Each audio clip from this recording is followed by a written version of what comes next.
Holly do, Holly do, Holly do, Holly do, Holly. Hello, ladies and gentlemen. Welcome back to the 31st episode of the Holly Dudes podcast. My name is Tim. I'm Steve. If you like the show, please give us a like, subscribe, help us grow the channel here, and so the algorithm doesn't completely forget about us, because we took a very long break. Yeah. Disappeared for a minute. But we're back. We're going to make some content. We've got a whole bunch of movies to talk about. And yeah, Tim, take us away, man. Yeah, so it's been, about a month since our last episode? What did we last see? It was The Bride, right? Yes. So, oh, God, dude, fuck. Yeah. Sorry to start off on a bad note for everyone. But half our viewers just walked out of the room. Just like the movie. Man. Yeah, rough. I think what did it end up making? Like $13 million? Yeah. It was a tremendous loss of money. $80 million budget just for production alone. So studios, maybe don't give Maggie Gyllenhaal just bag of money and free will to do whatever. I think that's the opposite. I think they should give her twice as much budget, and that way she could give twice as much effort on her next try. Oh, sure. Yeah. You know what? Maybe she could do the next Avengers movie, Secret Wars. Think she'd stick her brother Jake back in there as Mysterio? Maybe. They're on. You know what? Maybe. From the leaks about Doomsday, they're going to be pretty thin on characters by Secret Wars, so they might need some old characters to come back. Yeah, you can't always trust those leaks. Yeah, I'm very curious to see the trailer. CinemaCon was this week, and they showed the first full trailer for Doomsday. Oh man, I'm so excited to see it. I don't necessarily have a whole lot of confidence in this movie, and from the leaks it sounds like the sort of thing I'm going to enjoy, but not the sort of thing that maybe people are going to take like their little kids to see over and over again. So we'll see how much like the money's works out, but you know, I'm excited for a trailer. Let me see what it is. You know, why not? We were a couple months away from Spider-Man, so that'll be interesting. How is that going to lead in? Because I'm sure there's going to be some kind of post-credit or something, right? That gets us a little bit further into Doomsday. So we'll see. So much of that is still like, to me, I know I'm involved in movies. I go to the movies every week, so I've been following along with all this. I haven't been to a movie in 2 weeks. Really? There was nothing last week. Like nothing new was showing by me. Okay. And then this week, like I haven't had any time. I've been busy every single day, like until 10 o'clock at night, and then it's like, okay, I gotta wake up the next morning at 5 a.m. So all right, rough. It hasn't worked out, but it's good. It's fine. It's fine. Getting stuff done, being productive. Good. So. I had nothing productive going on yesterday, so I watched 2 movies. What did we want to open up with? Recent releases? I figured we'd start with the recent stuff, because we've got a kind of a back catalog growing right now, and even caught up on some stuff that I missed last year, and some there's been some great things on TV and streaming. Can I actually, speaking of like traditional television, can I just start with, I fucking hate cable TV. Yeah. So I was at a cousin's wedding several hours away, and I was staying in a hotel last night. And, when I used to travel for work, I would bring a laptop and an HDMI cord, and I would plug into the TV, and then I would just, like, run my streaming services that way, right? Well, I didn't do that this time, Oof. I just didn't even think about it, because I don't travel anymore, Right. We're 10 minutes away, so not a big deal. But, so we were stuck with cable television. Yeah. And both my wife and I woke up throughout the night to fucking like infomercials about medicines or timeshares or whatever, and it's like, man, I hate this. Yeah. I hate that after 11 o'clock most channels are just 8 hours of infomercials until our 7 a.m. slot. Right. Yep. And awful. Even after the 7 a.m. slot, like you watch like regional cable. Yeah. It's literally nothing but just different medications, of which it's like, why are we advertising these? If a select few people even like are remotely capable of taking these. Why are we advertising these on TV? We gotta make money. Ask your doctor about it. Because in America, healthcare is a business. Yeah. It's a money maker. It's not about saving lives, Tim. It's about maximizing shareholder value. Right. Yeah. Identifying KPIs on daytime TV. Yes. So, yeah, just horrible nightmare dystopian future we live in. It gets worse by the minute. Just give it a second. This is why the people are tuning in, right? Absolutely. For all the gloom and doom. Yeah. Well, there's honestly, it's still 2026 in movies, so there's plenty of gloom and doom here too. Well, I thought we should open up on a lighter note of, a really great movie that I checked out this week. I want to hear about a great movie because I need to see a great movie. Yeah. So if this is good, I will be running out to a theater to see it. You should go see Normal. Oh, yeah. Normal. Bob Odenkirk stars as an interim sheriff in a small town called Normal, Minnesota. Also titled Nobody 3. Yes. That's exactly, I had reached out to you. I'm like, I'm pretty sure this was a rejected script for Nobody 2. Right. They just sort of repackaged. And man, was I wrong. This thing, well, not really, because I really like Nobody 2 anyway. Nobody 2 is good, but that is honestly pretty close because instead of it's two polar opposites because one's like a wintry Summer town, vacation. The other one's a summer vacation resort. We focus grouped. Would you rather him in a warm climate or a cold climate? I'm glad they made both. I'm exactly. glad they made both because if you like the movie Hot Fuzz, yes, I love Hot Fuzz. Absolutely. Don't expect exactly Hot Fuzz quality, but if you like that movie, you're gonna like this. Okay. It's fun. The town is, spoiler alert, not really a spoiler because it's in all the trailers, but the town is basically a front for the Yakuza's operations in the United States. Excellent. And so when a bank robbery sort of exposes that to the interim sheriff, the rest of the town's got to step in to keep that under wraps. So, yeah, it's a really fun time. Great action. Really funny. Does draw on a little bit at the very end, like last 10 minutes. But, hey, for the rest of the time, I did not check my phone. I did not check my watch. I was cool. So basically, this is very similar. It sounds like this is kind of in the same vein as I've seen a lot of movies like this lately, because I just watched all the John Wick movies. Yeah. And so John Wick, Bullet Train, Fight or Flight, and now this thing are just universes where there's just bad guys everywhere. Everybody's involved in some other crap. The template is you got your hero and he is basically placed into, you remember Stickman Death Match or whatever that was on. Yeah. It was an old Flash the stick game. figure animator. Yeah.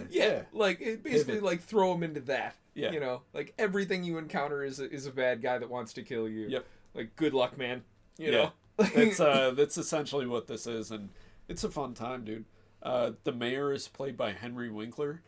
Excellent. He's just the super fucking corrupt guy, but it's Henry Winkler, so how can you not love him? Yeah, really, really fun. Who's the Nick Frost in this? With your Hot Fuzz comparison. So, there's a couple different, secondary characters. This does play fast and loose with killing off characters. Yeah. So, don't expect everybody to make it to the end, because it will be a surprise, but it's a fun surprise, so, yeah. Hell yeah, dude. Well, I can't wait to check that out. Yeah, you got to see this, dude. My showing for this was probably 75% full, if not 80%. So, which for Saturday afternoon, okay, but yeah, for a smaller movie like this, that's huge. So, yeah, really love this. Unfortunately, it's not going to come out on top for the weekend. Well, no. That's going to go to Lee Cronin's The Mummy. I'm not going to see this regardless. This just from the trailers, I knew that this is not a me movie. Yeah. This is just a gross horror thing. And that's totally not me. My relationship with horror is not great, but I like atmospheric. You still haven't seen Bring Her Back. Yeah, I'm not interested. Why? Because I've watched enough supercuts that I'm like, yeah, I'm good. Okay, actually. that's like, your first problem. If you're watching YouTube supercuts of movies, then you're not getting the full experience. That's how I experience these disgusting horror movies that I'm not interested in. What if I told you the filmmakers behind that movie are YouTubers, and this is just a 2-hour video essay? Too bad I didn't see Stuckman's movie either. I don't think anyone did. No. Shit. Speaking of which, did you see Jacksepticeye is making a live area an animated Bloodborne R-rated movie? I don't know who that is. Well, me neither, really. I just know him as like a content just creator, right? Like he's just a name, I honestly I don't really watch streamers. Like that's not. Yeah, I don't. It's not my thing. Yeah. The only like streamer video game player type people I even watch on YouTube are like Ash from Raid Shadow Legends and like Cobb Raid Shadow Legends because I need to know what's going on in the game. Yeah. Right? Yeah. Like other than that, like, That's your life. Just Raid. That's it. And Riker for Diablo 4 news. Like, okay, that's pretty much it. Yeah. But yeah, I do love me some Dark Souls games and Souls likes, and so I'm pretty excited for a Bloodborne movie. I haven't played Bloodborne. Yeah. I've watched other people's playthroughs and shit. I just I haven't spent the money to Right. Right. I play Diablo, man. Like I'm probably not going to devote more than 10 hours of my life to anything else. Right. Like I'm just there's Diablo to be played. Like I have shit to do. Aren't they constantly coming out with DLCs? Well, okay, so what's the the deal with state that? of Diablo before we get into Lee Cronin's The Mummy. Yeah. All right. So this is going to be more interesting, I promise you. Honestly, yeah, if you play Diablo games So, okay. So Diablo 4. So, when this game came out, people were not necessarily happy for a while because it was kind of broken when it came out. I was a pre-order day one, I gave up when the game I played for I think 3 hours the first day, and then eventually I was just like, you know what, this is too broken. Yeah. I'm gonna come back in a couple days when you fixed this. Okay. So it's kind of one of those things. But I was forgiving enough about it because I love the franchise and you'll figure it out and I'll come back and it'll be fine. Gave it a few days, came back, and then it was playable. But people complained because there wasn't really anything to do in the end game. The seasonal mechanics for a long time were basically just palette swaps of the previous season. Ooh, this season you have, witch powers, and this season you have this power, and this, but it's just a different color. It's the same thing. It's just the a same, different glow. It's doing the same thing, you know. So, and the builds didn't really change as far as what was, meta season to season. It was just kind of you can run,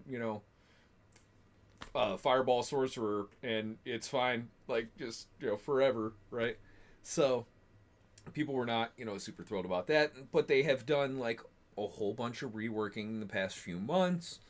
I think right now the game is, the base game anyway is at, a really good place. We had our our first expansion, I think last year, Vessel of Hatred, that was, fairly well received. The story was very much a part 2 of a trilogy without being the Two Towers. Okay. But it was, it was fine. It introduced the Spiritborn class. Moves the story along. Things happened, right? Added some new mechanics in a new region, and hey, cool, that's great, And then things kind of stalled out again. Then, when Blizzard announced the Lord of Hatred expansion that comes out in 9 days, April 28th, super excited. I'll definitely be staying home that day to just play Diablo. Already got my pre-order, so I've been playing Paladin for Season 12. Very excited. But when they announced that, they also announced if you pre-order, you could start playing the Paladin class that people have been asking for since the game came out. Yep. So that was cool. I've played around with that because I'm playing that this season. They recently announced a second class coming out when the expansion launches for Warlock, which is kind of like a demon summoner build. Pretty stoked about that. That'll be my Season 13 Lord of Hatred, starting build. And then they just recently showed some teasers for the expansion coming out on the 28th. that show, like Lilith, the I guess antagonist from the base game, is returning after you killed her, a while ago, right? There's they've been releasing all these like animated short stories, kind of catching up to like some side adventures of the characters in the meantime, So yeah, it's pretty cool. I am like super excited. This is going to be the longest week of my life, as I just count down the minutes until the Lord of Hatred expansion launches, because that is all I will be doing for the ensuing, probably 36 hours straight. So we'll see you guys in 3 months. I'm very good at Diablo. I will be done with that probably within like a day and a half. Oh wow! But yeah, no, it's gonna be like Pokemon. Excited. Which Pokemon game have you played like a million times? All of them. Pretty much everything before like Gen 7. Okay. But yeah, no, I put the Pokemon down because I'm not very happy with them at the moment anyway. So I'm kind of like, I don't know, like protesting by not playing because they just can't fucking figure it out over at Nintendo, man. They're selling games to Switch 2 for $80. You're not even getting like an actual cartridge. It's just like a little key card and a code. Yeah. Digital releasing download. Fucking janky, half-finished products, and thinking that that's like cool to supply to people your are buying it. People are buying it. I'm not buying it. I'm not playing it. I will direct my money and time somewhere else until you people treat your customers a little better. Where you should not direct it?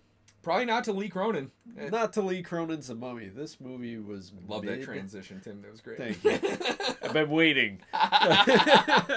No, this movie, the best way I could describe it is just an Evil Dead movie. Yeah. Just with a like a flair of Mummy. Like someone just whispering the word mummy in your ear while watching an Evil Dead movie. It's just like a 8-year-old girl goes missing in Egypt. The dad is a reporter, like a field reporter there, and then they move to New York. That's what you get for being a journalist. They don't move to New York. He gets offered a job in New York, and then they go and he takes a job in Albuquerque after his daughter gets kidnapped. 8 years later, she's found inside a sarcophagus.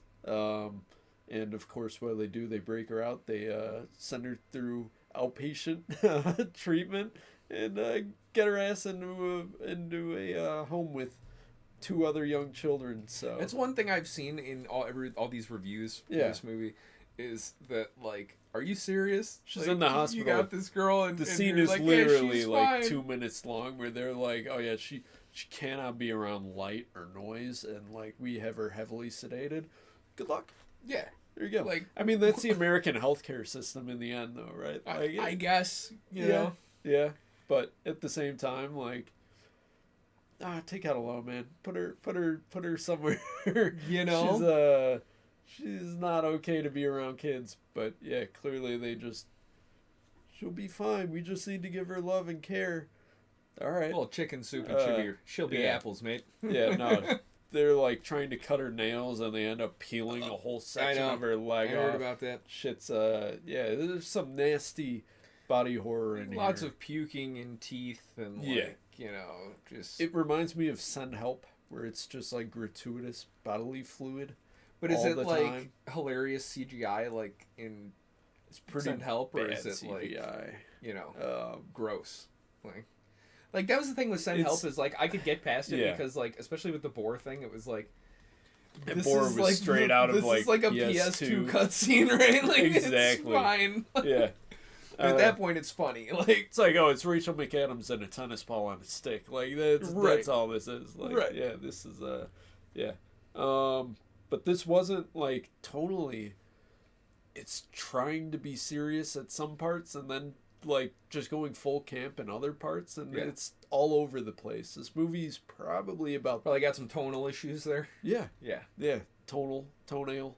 This movie's got to be at least 30 minutes too long. Like it's over 2 hours long for. What isn't 30 minutes too long now? It's either 30 minutes too long or it's 30 minutes too short.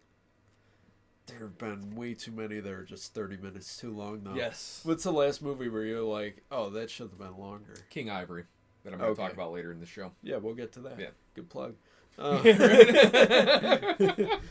But yeah, this movie is just an Evil Dead movie. It's a possession movie with a like foul-speaking demon that's gonna take control of this girl's body, and in the end, the whole plan at the very end doesn't make any fucking sense at all. But yeah, don't see this.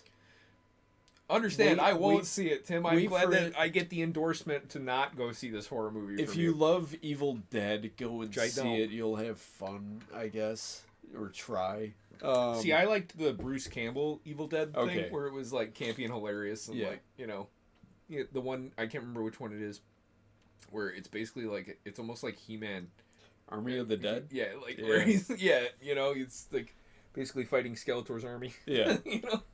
I haven't seen any of those, but I watched the latest one or two, the reboot, and then Evil Dead Rise. So are you excited for Burn?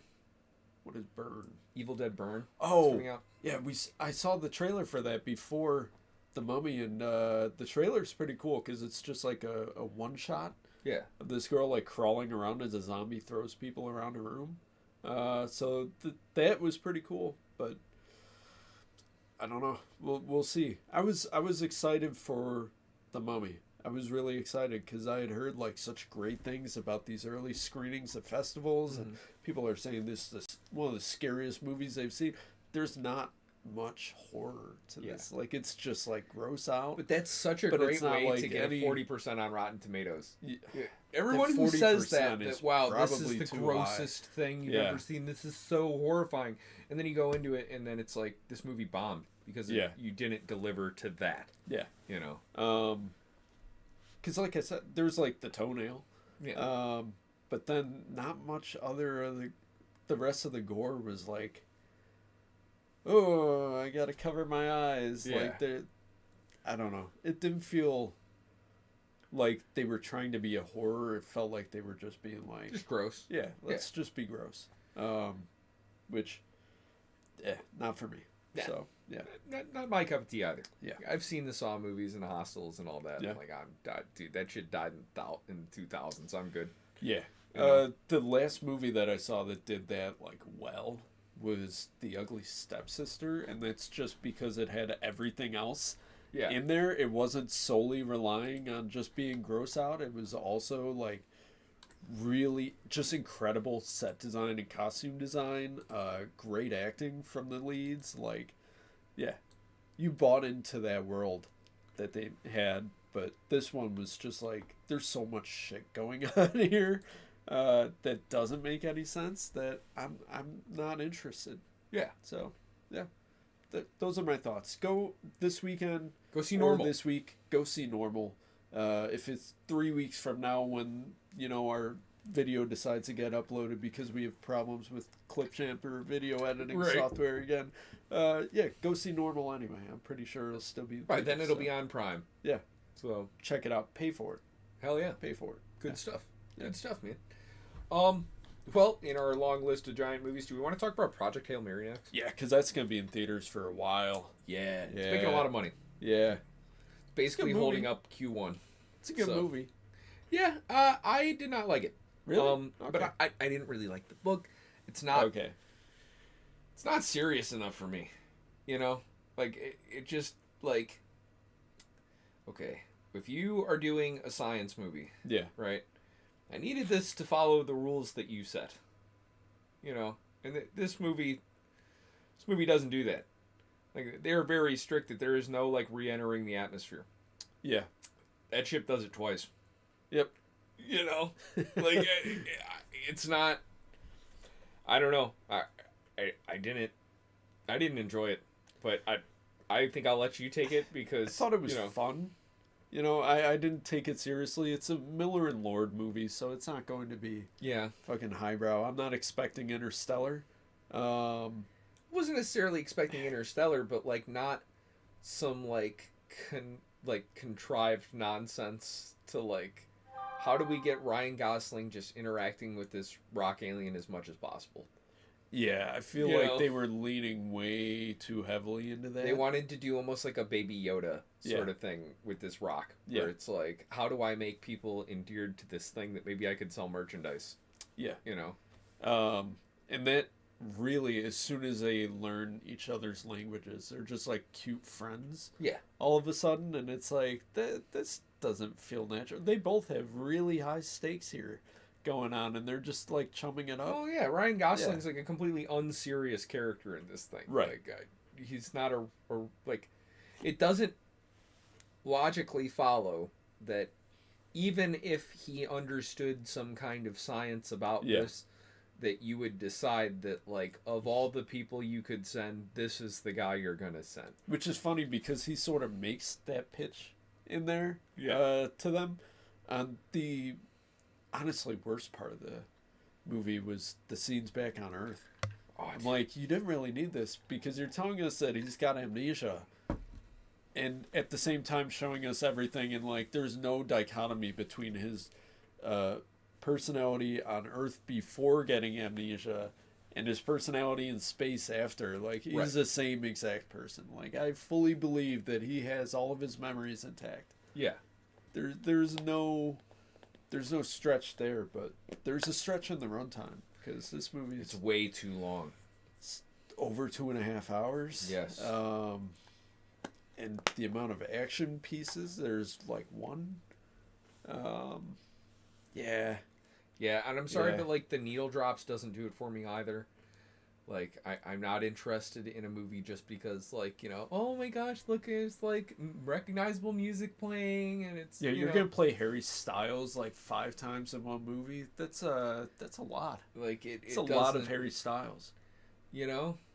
And now we're getting kind of this thing, this round of movies again that are like what was The Weeknd's failed project? Hurry Up Tomorrow, and then you got Charlie XCX with The Moment. You know? I heard that was at least. I've heard good things about that. I never got Charlie out to see XCX it. Isn't really for me, so it's not, in a hurry about it. I can't name a single song that she's made. I'm sure I'd recognize her voice if I heard it, but the only time the screenings were playing was at like noon or 10 o'clock, and I got other shit to do at both of those times. So it's like, even though for me, like, I have AMC's A-list, so it would cost me anything, it would still, I'm like, I don't care enough to get out there. Right. So. Not in a rush on that thing. Yeah. See it eventually. Yeah. After you see Normal. Yeah. Yeah. But yeah, Project Hail Mary, man, like, it's making a ton of money, and I completely understand why. Because just like it's got a marketable character that's cute. It's got some good shots. Yeah, it's a space movie at a time when we just went back to the moon. Like, that's culturally relevant. Perfect. Why not? It's got Ryan Gosling. It's got Ken from Barbie. Yeah. So, you know. Which he's good. He's great. He's great. He's great. He's great. He's another very underrated actor as far as talent-wise. Yeah. Like, I think he gets a lot of credit for just being, like, a heartthrob. Yeah. But, no, he's actually, like, super talented. Like, you know. But I still, I mean, it's like almost 3 hours of him talking to a fucking rock alien. Yeah. And then the scenes on Earth don't make any sense. Yep. So, yeah. I don't know. Not serious enough for me. It just didn't really, I don't know. Didn't interest me. Yeah. It's not my sort of thing. Yeah. You know. I still had fun, but it's like I was expecting more from it. Yeah. So I don't know.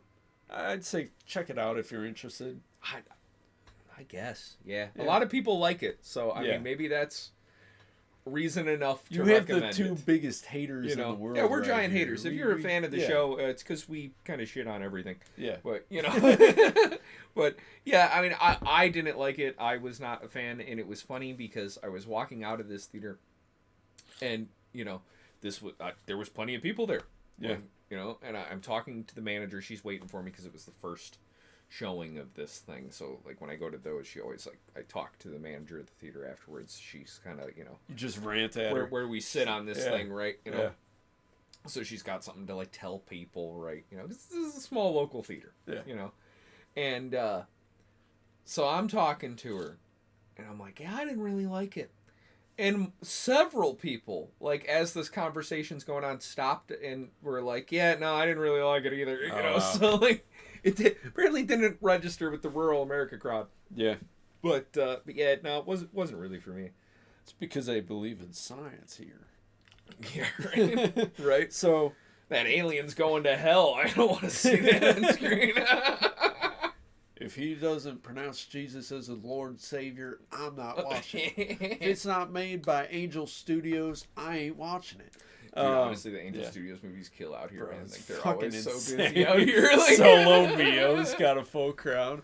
No, I was the only person for Solo Mio. Wasn't that Angel Studios, though? Yes, that is Angel Studios. I was the only person for that, and I got hammered in that 90-minute showing, too. Like, because this thing was the only way so to bad, it. dude. And it was just me, so I'm, like, by the end of this, like, I'm yelling at the screen. Like, fuck you, Kevin James. Fuck you, Kevin James. This movie with you. Fuck. You cost me $6 on this piece of shit. I wish I'd seen Ella McKay in theaters, dude. Oh, my God. After watching it at home, I wish I had been able to get that experience on the big screen. That might have been a fun one in the theater, because you might have had a lot of people being like, boo. Yeah. It's like when Cats...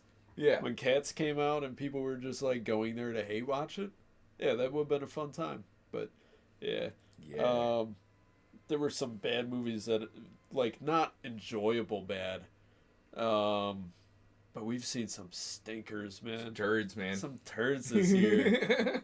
And looking at the upcoming slate, it's like, other than the big tentpole blockbusters, like, there's not a lot I'm excited for, man. Yeah. Like Digger.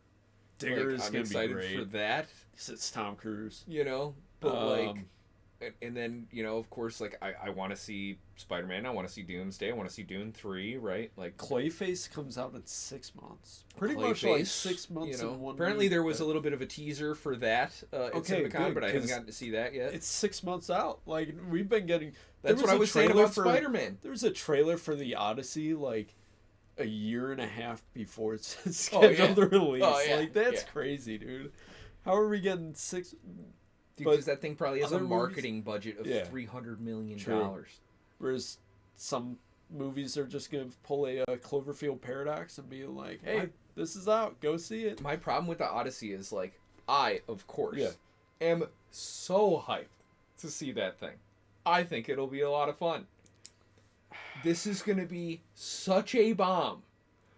Like, general audiences are not going to rush out to see The Odyssey. Yeah, they are. I don't think so. I think your crowd is, like, men 30 and up. And after that, like, young people aren't going to rush out to see The Odyssey. Women are not going to rush out to see The Odyssey. Chris Nolan is a name that pulls people into theaters. Only Tenet was released it saved theaters during COVID, like, so you cannot count Tenet as one of those. But going back, Tenet's, dude, like, my tentpole movies, one of my favorite movies of all time. It's probably my number 2 of all time. I love that movie. It's like saying, well, The Prestige didn't do that well in theaters. It's like, well, yeah, there was only one Batman movie in at that time. Like, this is post Dark Knight Chris Nolan. He's going to draw a crowd. I think, like, I mean, I bet when all the math is done, this thing has a break-even point somewhere around $700 million. You know, it's like, fair given how everything that's where I'm saying, like, I think, you know, opening weekend's probably going to be $100 million plus. That's great. But is it going to have legs? Is it going to make that astronomical break-even point? Like, speaking of break-even points, Doomsday's, like, reported budgets and marketing, like, we're talking like a 1.5 billion break-even point after 6 years of cultural attrition to the IP. Yeah. You know, when you're down big, you gotta swing big. Yeah. But, like, man, you talk about, like, a potential disaster if this thing doesn't land well. Like, a couple millionaires will get fired and take their nice severance packages, and nothing will happen. Oh yeah, it's, you know, and all the hundreds of animators that work on it, and, you know, they're already underpaid. Yeah, they're overworked, underpaid. They have like 3-week deadlines to do entire scenes. Like, they're getting fucked either way. If this movie is a success, that just means that they're going to be getting more work. Again, I mean, my concern, still like, the same if amount the of pay leaks are true and that this movie is essentially Doom going around murdering all of the characters, then, like, I don't see, like, you need, in order to make over $2 billion, like, families have to go see this multiple times, right? So, are families with, like, young children going to go see this? Hell yeah. Over and over again to go watch fucking Spider-Man get his head cut off by Dr. Doom? Who doesn't love repeat trauma, you know? Yeah, like, that's my concern. Like, I don't know. Yeah. You know, I think it will probably still get close to $2 billion.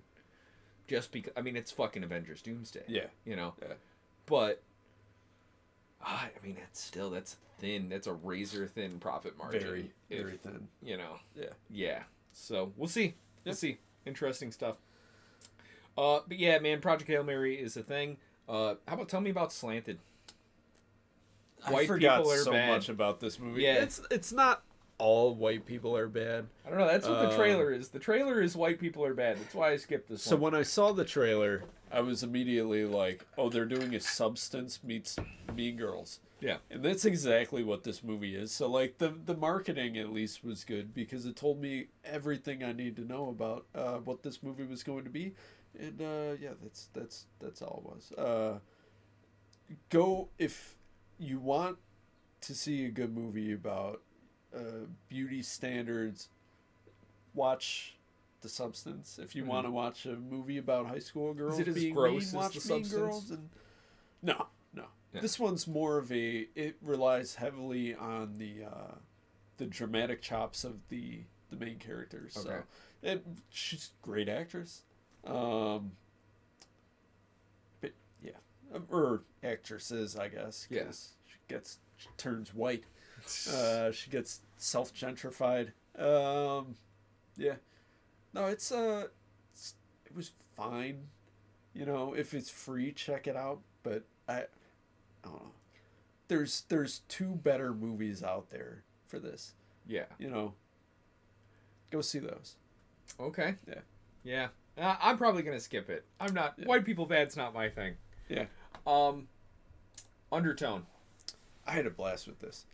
I saw this. I went out and saw this in Dolby Cinema. So it got the Atmos surround sound, and you know, this is an audio-based horror movie. Of course, you're gonna need the best audio for it, and I had a fun time. Not that much happening in this, but if you can watch it with a good set of headphones, a nice amplifier, get that high bitrate audio movie for audiophiles. Yeah. I mean, that kind of like that's like the whole premise. Like, yeah, you know. Yeah, it's an auditory horror. Like yeah. So if you're into those sort of things, then you're gonna like it. But yeah, I told my parents, go see it. It's creepy. They hated it. They were confused the whole time. I'm like, I think the word podcast came up, and they were like, what the fuck? But yeah, they were like, I don't know what happened at the end. It's like, I think it was all a dream. I'm like, no, it definitely wasn't all a dream. Yeah. Maybe they saw a different movie. I don't know. But, excellent. Yeah, they watched Hoppers instead. Yeah. We were like, that wasn't scary at all. Yeah, I liked it. Okay. Good. Yeah. Not much to say on it. Just, yeah. Wonderful. All right.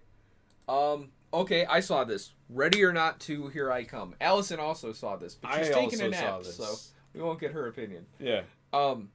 Yeah, so Ready or Not to, this is exactly what the title says. This is, we're doing Ready or Not again. Yeah.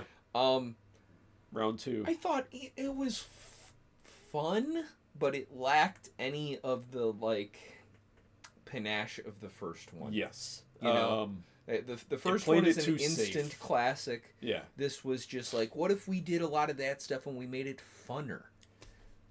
And that was where a lot of it lost me. Like trying to make this campy and fun was like, no, you missed like what highlighted what like when people describe Ready or Not, they usually use the word camp somewhere or in this description. You know. Yeah. But the like seriousness in some parts of this thing allowed all of that to really shine when you did want to do like your campy and fun elements. Yeah. When you lean too far into the campy stuff, now we're getting into like, this is like an 80s horror fun thing, that there's a reason we don't really make movies like that anymore, So this was, I don't know, it was fun, but it's not an instant classic hit like the first I walked one. out pretty upset with this movie because every scene that you're having fun, it then slams on the brakes to have drama between the sisters and being like, you abandoned me. And it's like, no, I would have come back for you. You abandoned me. And you've been around me this whole time and you never said a word to me. They do the same fight after every scene. Mm-hmm. And it's just like, after the second time, you're like, I get it. Yeah. Like, we could skip past this. Like, have them just walking and doing this at the same time. They don't need to stop all the action. Suddenly, everyone stops hunting them. Right. For them to bicker at each other. And it's and like, not even just them. It would also, slam on the brakes to have bickering between the antagonists. Right, right. And it's like, dude, what the fuck? Like, right. I'm here for, like, action, horror, comedy. Like, I'm not here to watch people... Especially, who is it? Sarah Michelle Gellar? Yeah. And the creepy looking dude. Yeah. He looks like he's I'm glad you knew Sarah plastic, Michelle Gellar because I know Sean Tosi, and so I was like, I don't know who the blonde is. But then Tim got it for me. This Sean Tosi guy looks like he's 100% plastic. I don't know if that's for the movie. No, he kind of looks like that. So he's in work done, dude. He's in The Pit, which is coming up later in this episode because that is season finale just aired. I haven't watched it yet, but it just aired last night. Season finale is when the hospital blows up, right? Yeah, right. Everyone burns alive. Chicago Fire, Chicago PD. It's one of those super Karen events. Yeah. No. Actually, The Pit's great, man. Okay. Like it's almost like 24, where each episode is an hour. Okay. And it's 1 day per season. It's really good. It's probably my favorite of the medical shows. Allison's really into all that, right, with her medical background. I'm not, but this one is pretty good. Pretty good. But yeah, he's in that, and he's also in Animal Kingdom. You ever seen that one? No. It's got Scott Speedman, Sean Tosi, and Ellen Barkin, and they're like Southern California like bank robber criminals. Like everybody saw it. Ellen Barkin's the mom, but all her sons want to pork her. It's weird. Yeah, it's okay. It's an odd thing. Yeah, it's an odd thing. I quit after a couple seasons. After a couple seasons, it goes a long way. Give another season. We'll see if this. Maybe the script would get better, and it really didn't. It's just kind of weird. But it does have a young Molly Gordon in it. So cool. There's that. Yeah, she's good. Yeah. It's another one of those friend of the show, Molly Gordon. Yeah, winner. It is another one of those weird shows though, where like Molly Gordon is supposed to be like a 16-year-old girl, but like she's clearly 25. She's clearly 25, and she's definitely like depicted in like adult content and not wearing clothes and stuff. And it's like, well, isn't this character like a teenager? They pull Euphoria, or Stranger Things, where it's like, oh, they're 30 years old. Yeah. So a little weird. Speaking of Euphoria, I have not watched any of the new season. I haven't watched any. Really? Yeah. I've watched the first 2 seasons, and I'm not interested. It's kind of moral degradation of society. I started watching 1 episode of White Lotus, and I was just annoyed. Yeah. And I turned it off. Yeah. Everyone says it's so great, but I'm like, I don't like any of these people. So I turned it off. Maybe I'll get back into it, but who knows? Well, yeah. So ready or not to, yeah. But yeah, it was fine. I would say, this thing's gonna be on streaming real soon. So if not already, it's a fine streaming movie. It's not something that I would like, rent on Amazon for $20, but hell no. Yeah, hell no. Yeah. It's fine if you want to kill 2 hours. This is one that's definitely a half hour too long. If not an hour too long. They could have cut all of that drama shit and just had these girls running from This was an episode of network television. Yeah. Made into a movie.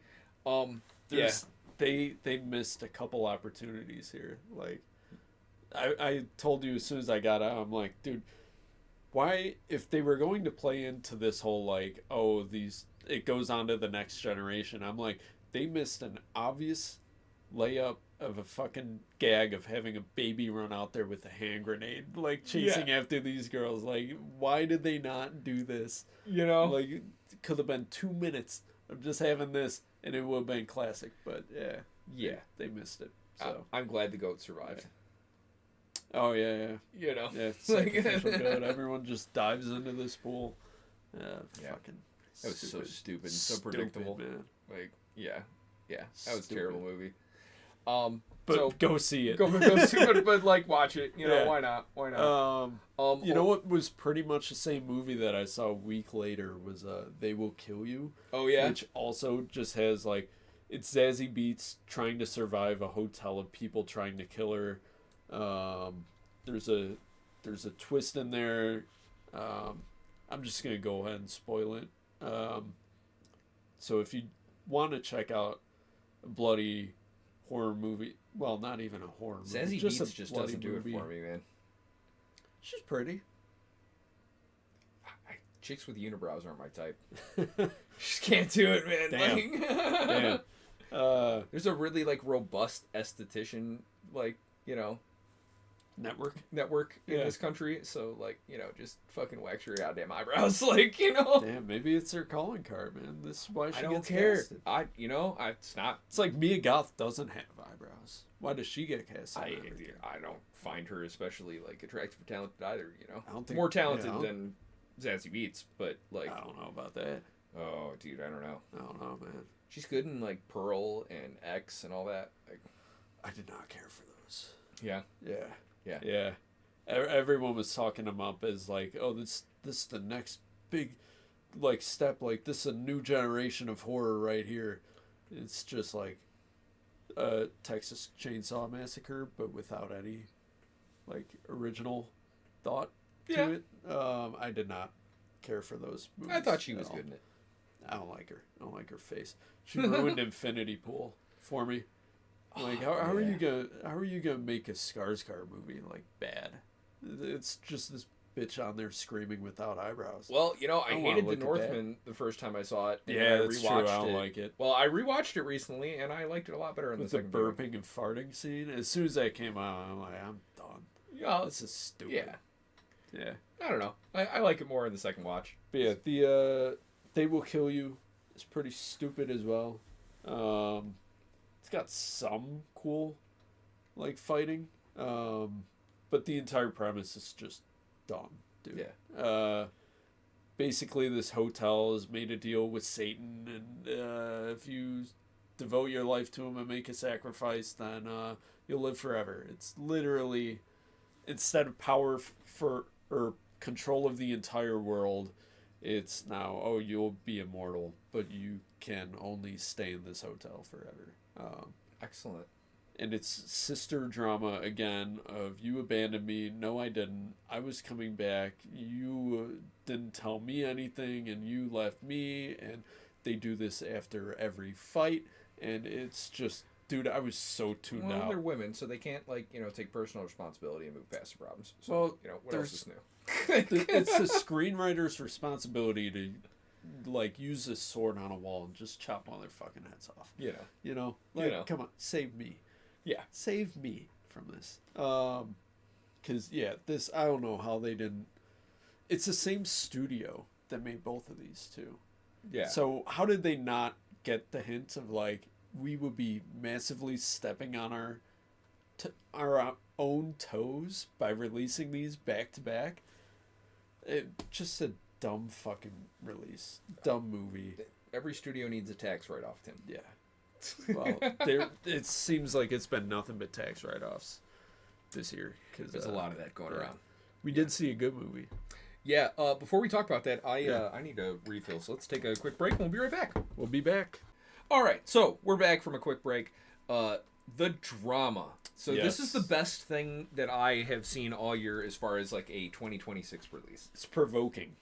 Yeah. I mean, but I thought, like, okay, there was a lot of drama about the drama when it came out due to the subject matter and whether this movie handles that appropriately and blah blah. Dude, like, it's fine. It was fine. I thought it was great. I thought, like, okay, if you're whining about that, then you're just trying to, like, have a whiny take that will get clicks, because I think you that's actually what it watched was. the movie. It was generating, it was to generate buzz, and thankfully, like, I as soon as I start hearing any details about what something's gonna be, I shut my mind off, because I'm like, I know I'm gonna see it. I don't want to know, like, if it's going to be a shock or a surprise. I want it to be a shock or a surprise. That's the thing I notice nowadays with going to more movies is, like, I don't want to see trailers for shit. Yeah. Like, I want to just, like, walk in and not know what to expect. It's still the opposite. I must know everything. I can't. But I hate being surprised in, like, anything. I always like to know everything I can about anything I can, Well, we're going to get into spoilers for this one, because there's no real way to talk about it without. No, I mean, like, if we, there's no way to talk about the plot without talking about spoilers. I think non-spoiler good stuff, the performances from our two leads, Pattinson and Zendaya, fantastic. Yeah. Fantastic. Great. That's pretty much all I have for, like, good for non-spoilers. That's non-spoilers, right? Like, that was cool. There's some use of flashbacks in this that is interesting, at least, Great performances. Okay. Spoilers in 3, 2, 1 for the drama. The only really good thing that came out this year. This stars Zendaya and Robert Pattinson. They are a young couple getting married. And basic premise of this thing is one night they're with a couple of friends and they drink too much, and they, for some reason, decide to tell each other the worst thing they've ever done. So they're going to go around and say the worst thing they've ever done. And, the friends say their things, and, like, most of it's not terrible. I mean, the one girl, like, is literally, like, the worst of all of them, One girl, she locked a mentally handicapped kid in a trailer and left him there. For, like, a long time, long enough time, like, for there to be a search. Yes. And so she's a maid of honor, and her boyfriend or husband, we don't really know if they're married. He's the best man, and so, like, they're just getting drunk, sharing stories, and she's, like, casually being like, oh, well, they found him. No, they found him. It's fine. He lived. No, so she's, like, objectively the worst person out of this entire group, especially because I don't really believe Charlie or Robert Pattinson's character's, like, worst thing he ever did. It sort of sounded like he just made it up on the spot. Yeah, he just made up some shit because he's obviously like a lech, not interesting, But then Zendaya gets to her turn, and she apparently, like, had plans to do, like, a school shooting, but she didn't, and the girl immediately, the other girl just freaks out. She's, well, my cousin was in a shooting and he's in a wheelchair, and, like, she's all of a sudden, like, immediately like, oh my gosh, there's this terrible evil person, you know, completely flips. And then, it's the rest of the movie is, like, dealing with that, like, Charlie's a soft boy, so he's immediately, like, freaking out about anything that's related to violence in any way. Like, he's overreacting to it. He's a soft British pacifist. He's, he's a little soft Ivy League boy. And he's like an art curator or some shit. Like, like, he's got no exposure to violence the way that Americans have, I guess. So he's, like, scared and kind of freaking out, and Zendaya's, like, trying to deal with all of the repercussions of this, right? But a great performance between the two of them. I mean, the chemistry between the two is fantastic. Now, I am not a huge Zendaya fan, but after this movie has changed my opinion of what she is capable of doing, because she held her own against Robert Pattinson, who's, like, arguably one of the best actors of his generation. Like, I think that's, like, objectively a true point at this point in his career. He is one of the best of his generation.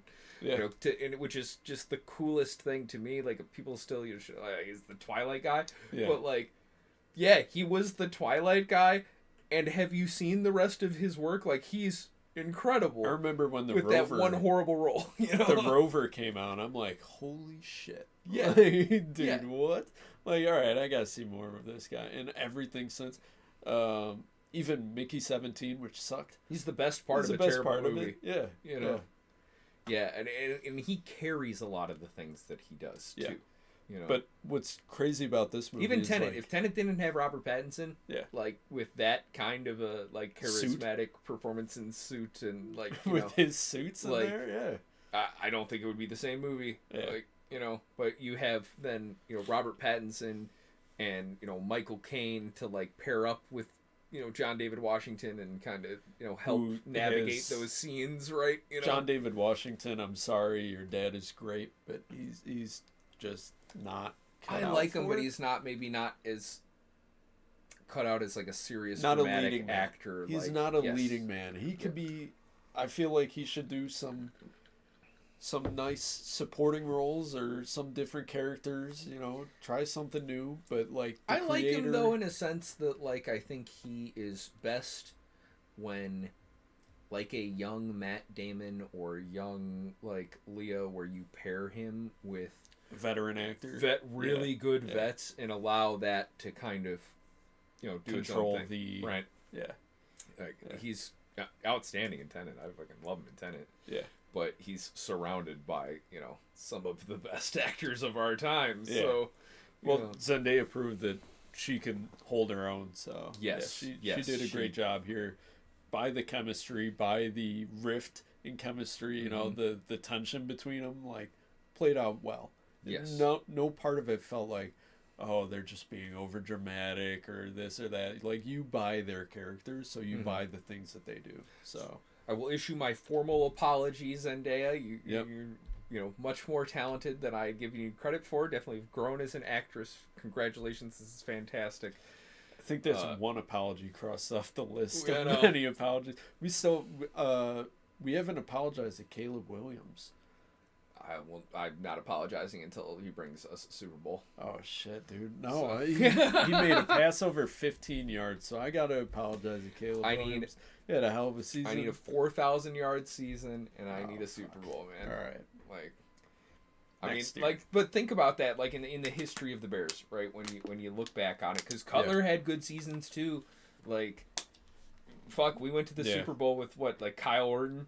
Thought that was Sexy Rexy. It was Rex Grossman. Yeah. I mean, they're the same human being. Who cares? Like, we had a 6'+ white guy and a Bears quarterback. Yeah. So I mean, where have we seen that before? Right. Yeah. Like, so Trubisky had a great. If you were to look back, 20 years from now, and then if Caleb Williams doesn't either win a Super Bowl, make it to a Super Bowl, or have that 4,000-yard season, like, what is there to look at then?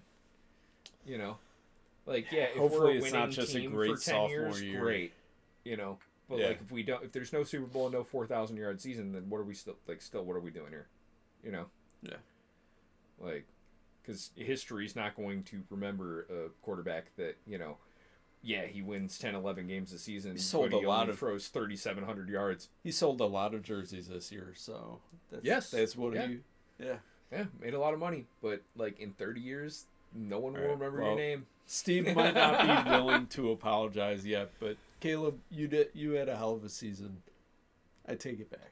So it was good enough. We just gotta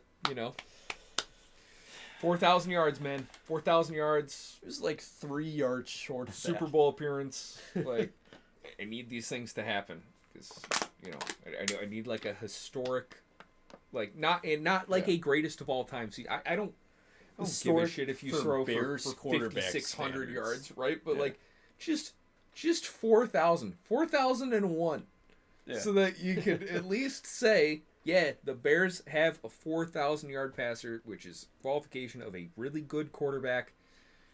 Boom, there we go.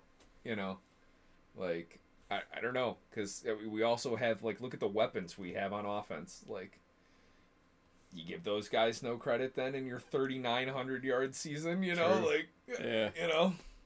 Yeah, so I'm not there, Caleb. Damn. Not there, Iceman.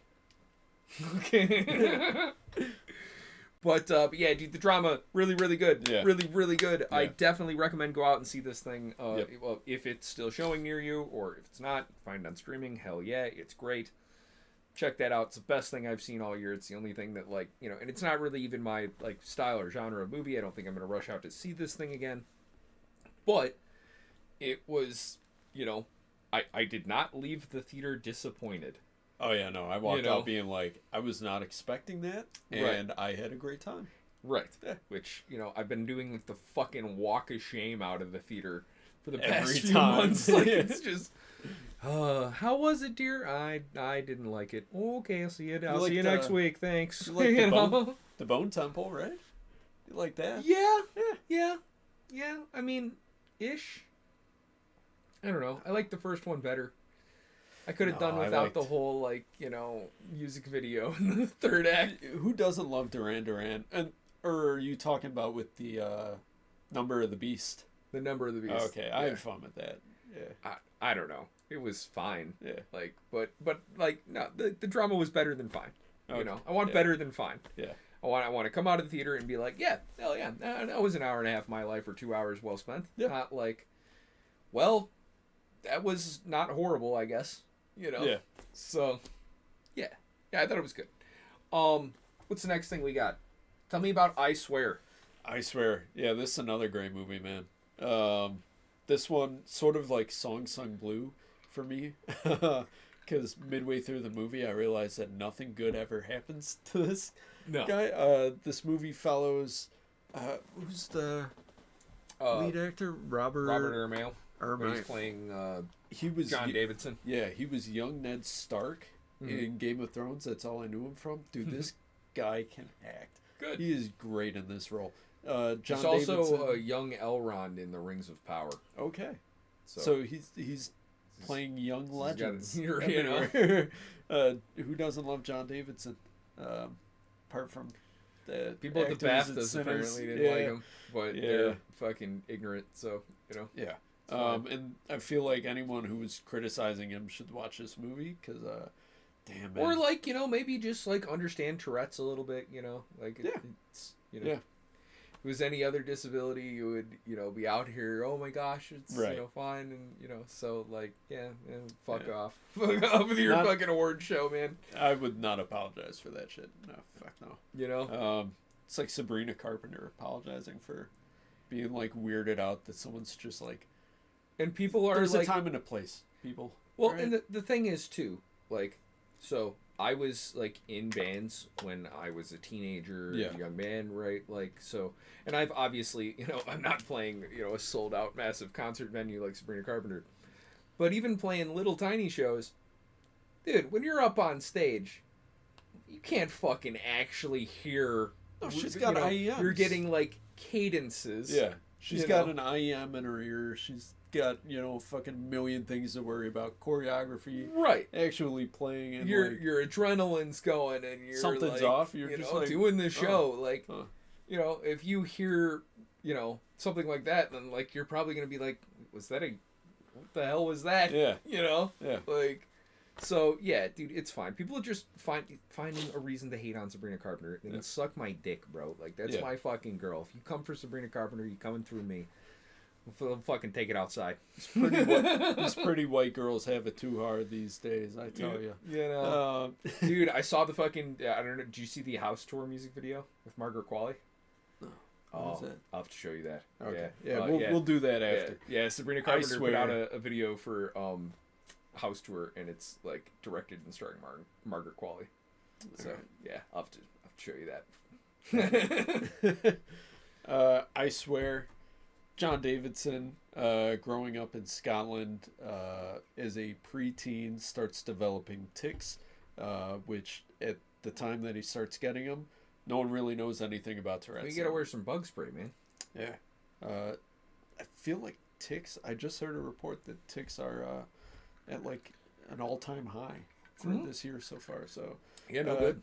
Protect yourselves out Absolutely, there. Absolutely, man. Girl I went to high school with like got Lyme disease from a tick and all that, and it was like completely debilitating. So take that shit seriously, man. Yeah. Like, you know, don't go walking through unpathed or like unbeaten paths. Yep. You know, stay in your lane. Or, you know, hey man, if you're like gonna go out, do outdoorsy stuff, you know, hunting, fishing, whatever, running, hiking, you know, canoeing, I don't give a shit. I don't know what outdoor people do. I play Diablo, man. Skydiving. There's no Diablo outside. So there's no ticks at 13,000 feet. You know, but yeah, like, you know, wear appropriate bug spray. You know, I know that everybody's so health conscious about chemicals and all that sort of stuff, but probably better to you know, get a little bit of chemicals on you than get Lyme disease and lose your, you know, bodily functions and potentially die. So you know, wear your bug spray, wear your DEET, right, and just be safe out there, man. You know? So yeah. So I swear. It depicts him growing up, finding his way as a young man, with Tourette syndrome and the situations that he finds himself in as a result of his syndrome, as well as the ignorance of the people back then, and even today, clearly, as they've shown with their reaction at the BAFTAs, that there's still a lot of ignorance around Tourette syndrome. Fucking ignorant, man. Yeah. And it's a tough watch, but it's really great. Like the supporting characters, everyone, it feels like, okay, this is something that actually happened. It feels like a documentary. It doesn't feel like someone's acting as this, and it never feels like they're giving a performance, which is the best kind, because then you believe it, you buy into it, and great performance, great direction. Love this movie. Good. We'll never watch again. No, we'll never watch again. It's like it's like Song Sung Blue. It's like, you have great performances in here, but man, this was a hard watch. Like, this was a really hard watch. Compounding miseries genre, right? Yeah. Where, and there's plenty of great movies like that. Devil All the Time is in my, like, you know, probably top 20 all time movies. You know. And that's another one that's like, yeah, this is just a series of... It's a series of unfortunate events, you know? Catch a break. Yes. That's what this was. It's like, as soon as you think something's going well for him, it's like, someone dies. It's like, fuck. Oh, yeah. You know, like, he meets someone who cares about cancer. Yeah, of course. Yeah. Right. It's like, his life is on track, his job is doing well, like, gets arrested. Yep. Yeah. Yeah, like, you know, cannot catch a break. He's winning an award, has a tick, now he's being canceled. Like, bro, this is literally what he's fighting for. This is literally what his whole life has been building up towards, and you're just gonna discount everything that happened. Like, throw away all the context. Well, you said a word that hurt some black people's feelings, so you know. Yeah. I don't care, dude. I don't. You know. Like, again, like, I mean, hey, man, I get that, like, you know, that word's not cool, great, understand, but he's got a disability, guys. Literally. Like, serious, you know? No control over this, like, at all. Like, no something control. That you're offended because of history that didn't actually happen to you versus a serious condition that this guy has to live with every single day. Yeah, every moment of every day. Who am I going to side with as far as my sympathies? Obviously, the guy who's got, like, a real life, you know, case to complain. Yeah. Right? Yeah. And, great motivational story. I like it. Yeah. Yeah. Check this out. Absolutely. I'm pretty sure. So it was released in the UK last year. It's already gotten, like, a Blu-ray release over there, I think, or at least digital. It says April 24th. Okay, so it'll come out next weekend. Yep. Yeah. Check it out. Good stuff. Check it out. I might see it. Oh, yeah. Tell me about Faces of Death. Man, Dacre Montgomery is so good as a villain in this. Yeah. Check it out for that. The rest of it... I saw people online were saying, like, the lead actress was great and she was okay. She's like a content moderator at a fake app called Kino app, which is just like TikTok. Okay. And so she just goes through and, like, things that have been reported for violence or drug use or whatever.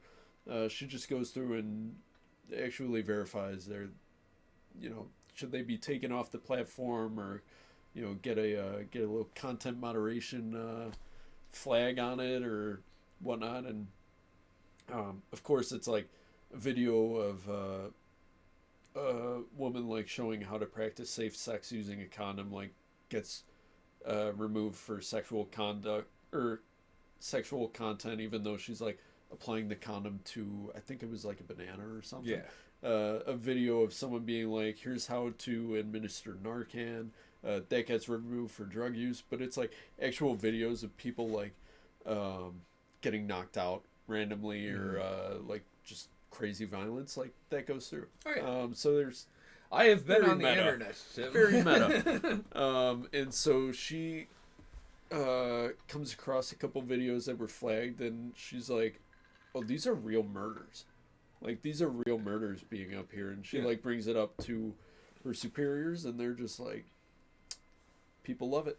Like, the algorithm wants it. No. Yeah. Like, you will allow this content. And she's like, I gotta report this. And they were like, signed an NDA. You go out there, you try doing any of this shit, like, you're out. So it's basically her trying to find a way to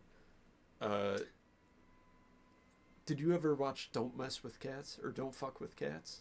No. Okay. It's like people trying to track down this guy who was uploading videos of like torturing cats. Oh Jesus.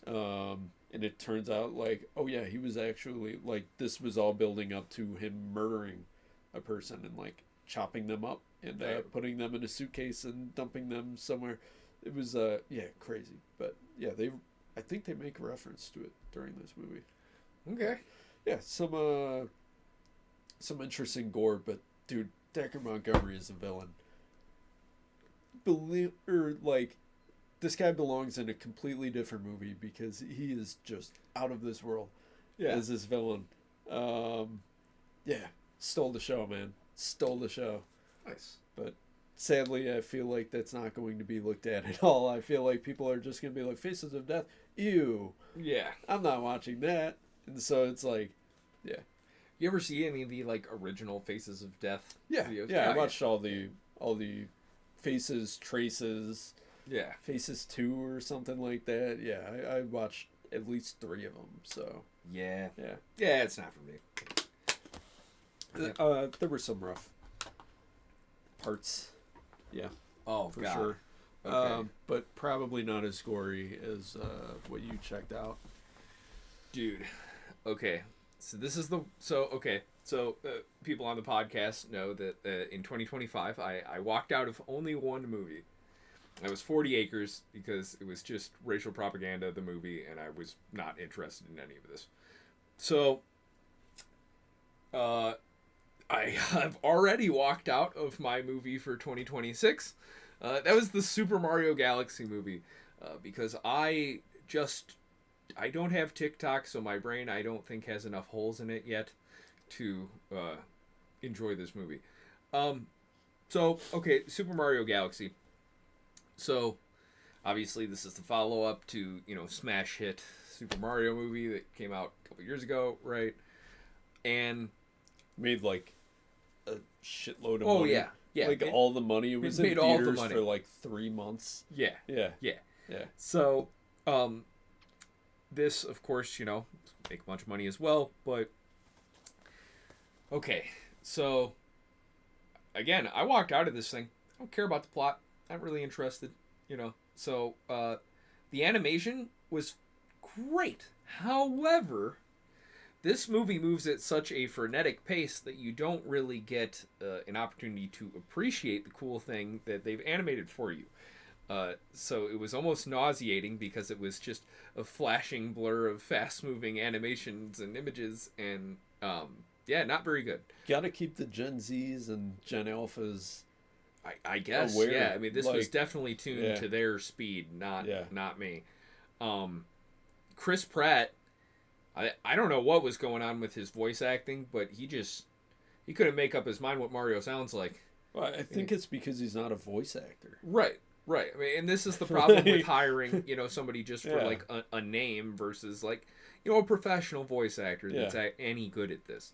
Because his accent swings wildly moment to moment, line to line, right? Like, you can tell, obviously, like, a lot of this was not recorded in, like, one session, you know? So he sounds like this one sentence, and the next sentence he sounds like this, and that was very annoying. Real misuse of Jack Black, like in the half of this that I saw. Like I stayed for about an hour.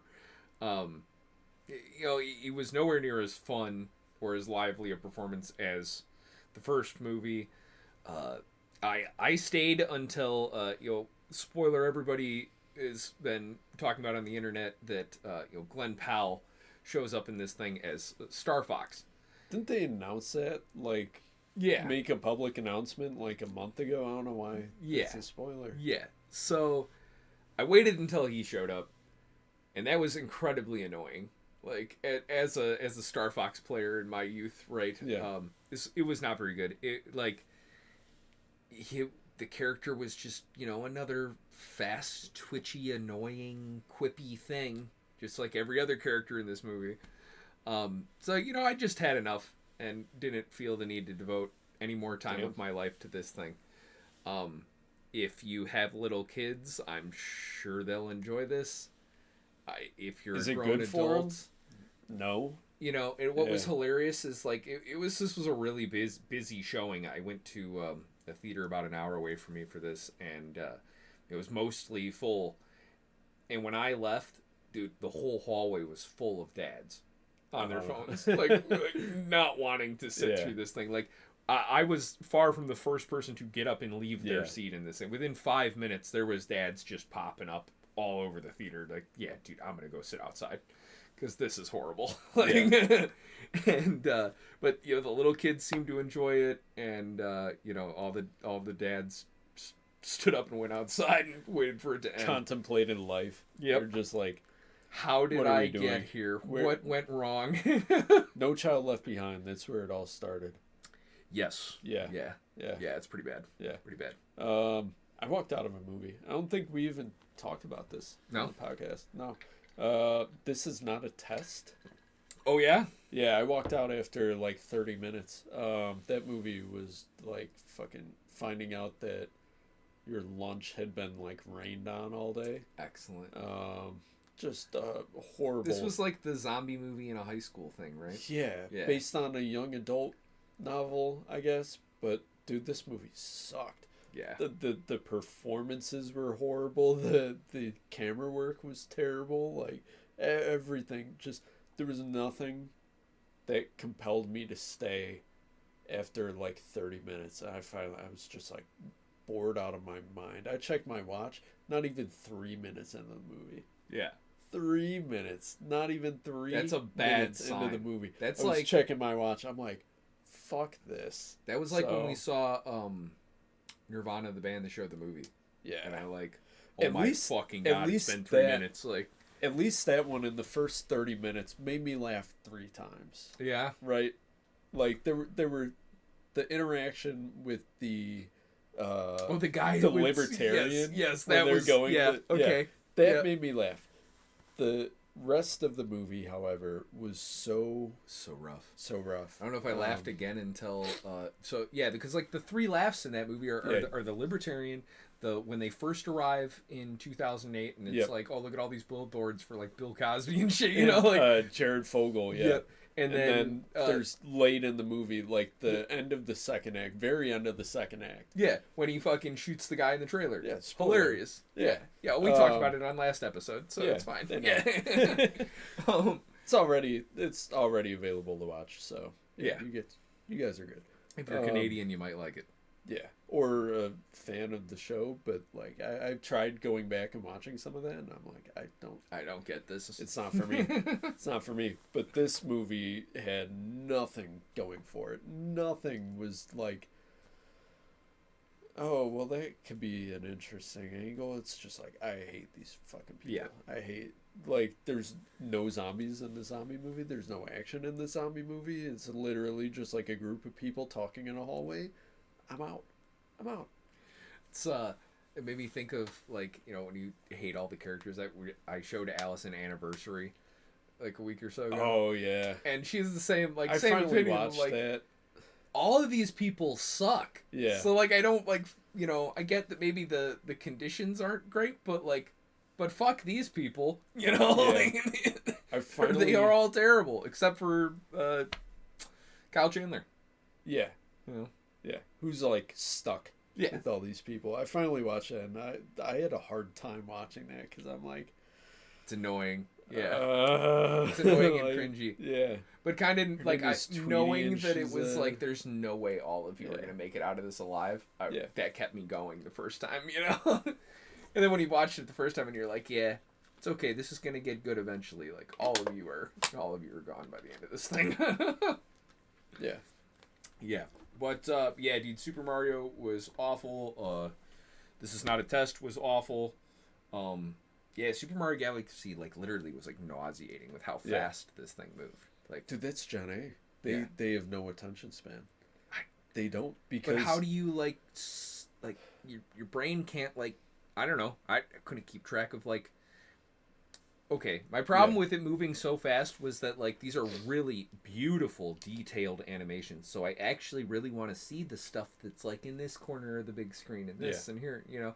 And watching it in a movie theater, right? Like, obviously, like, your whole field of vision, you know, isn't necessarily going to catch everything. So this thing's moving so fast that, like, you're missing things, you know? Yeah. And so, yeah, it was, like, nauseating. Again, I blame No Child Left Behind. Like, they're pushing kids through with no blame education. New Math. Yeah. I blame Coco Melon. Yeah. Baby Shark. Yeah. Man. Yeah, it's not great for the youth, man. Gotta get more Miss Rachels out there.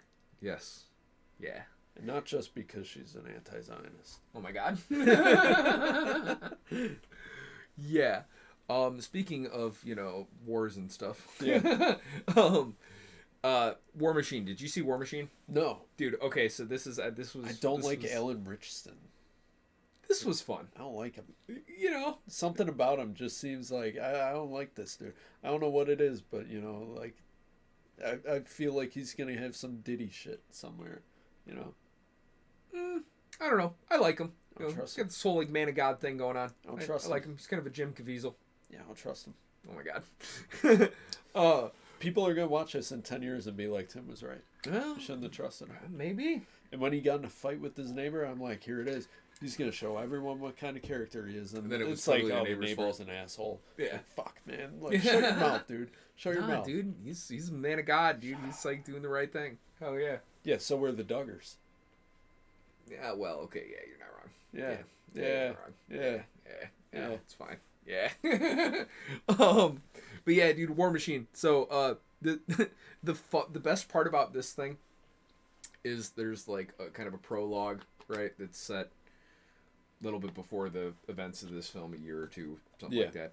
And so Alan Richardson's character is serving in, I think, Afghanistan with his brother is there too, played by Jai Courtney. And, like, you know, Jai Courtney is, like, pretty swole for this thing. Are there any sharks in this one? No sharks in this thing. No sharks. Giant alien robot war machine thing. But, you know, Jai Courtney is, like, kind of swole for this thing, right? You know, and so, like, Jai Courtney is playing, like, you know, a commander of, like, some squad. So he's, like, bigger than all the other dudes, you know, he's super jacked. And Alan Richardson is, like, the engineer for, like, this other group.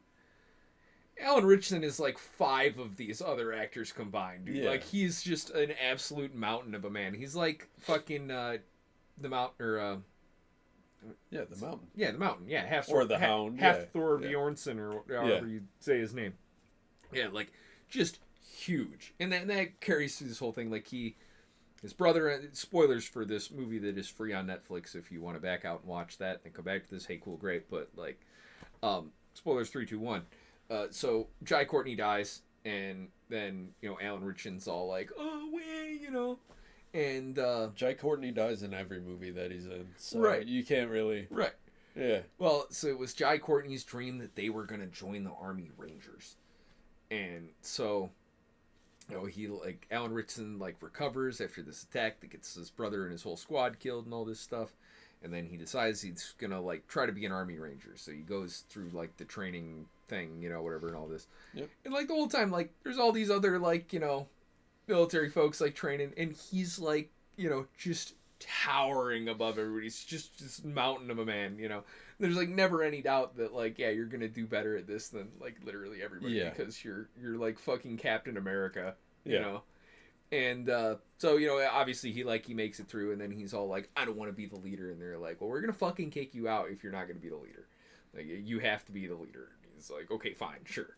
Yeah. So they get dropped for like some kind of like final test, right? Like, you're gonna go retrieve this thing from this thing, and then there's enemies over here, and you know, you're gonna do this over here, and then we're gonna exfil you here. Okay, great. We drop you into the middle of nowhere.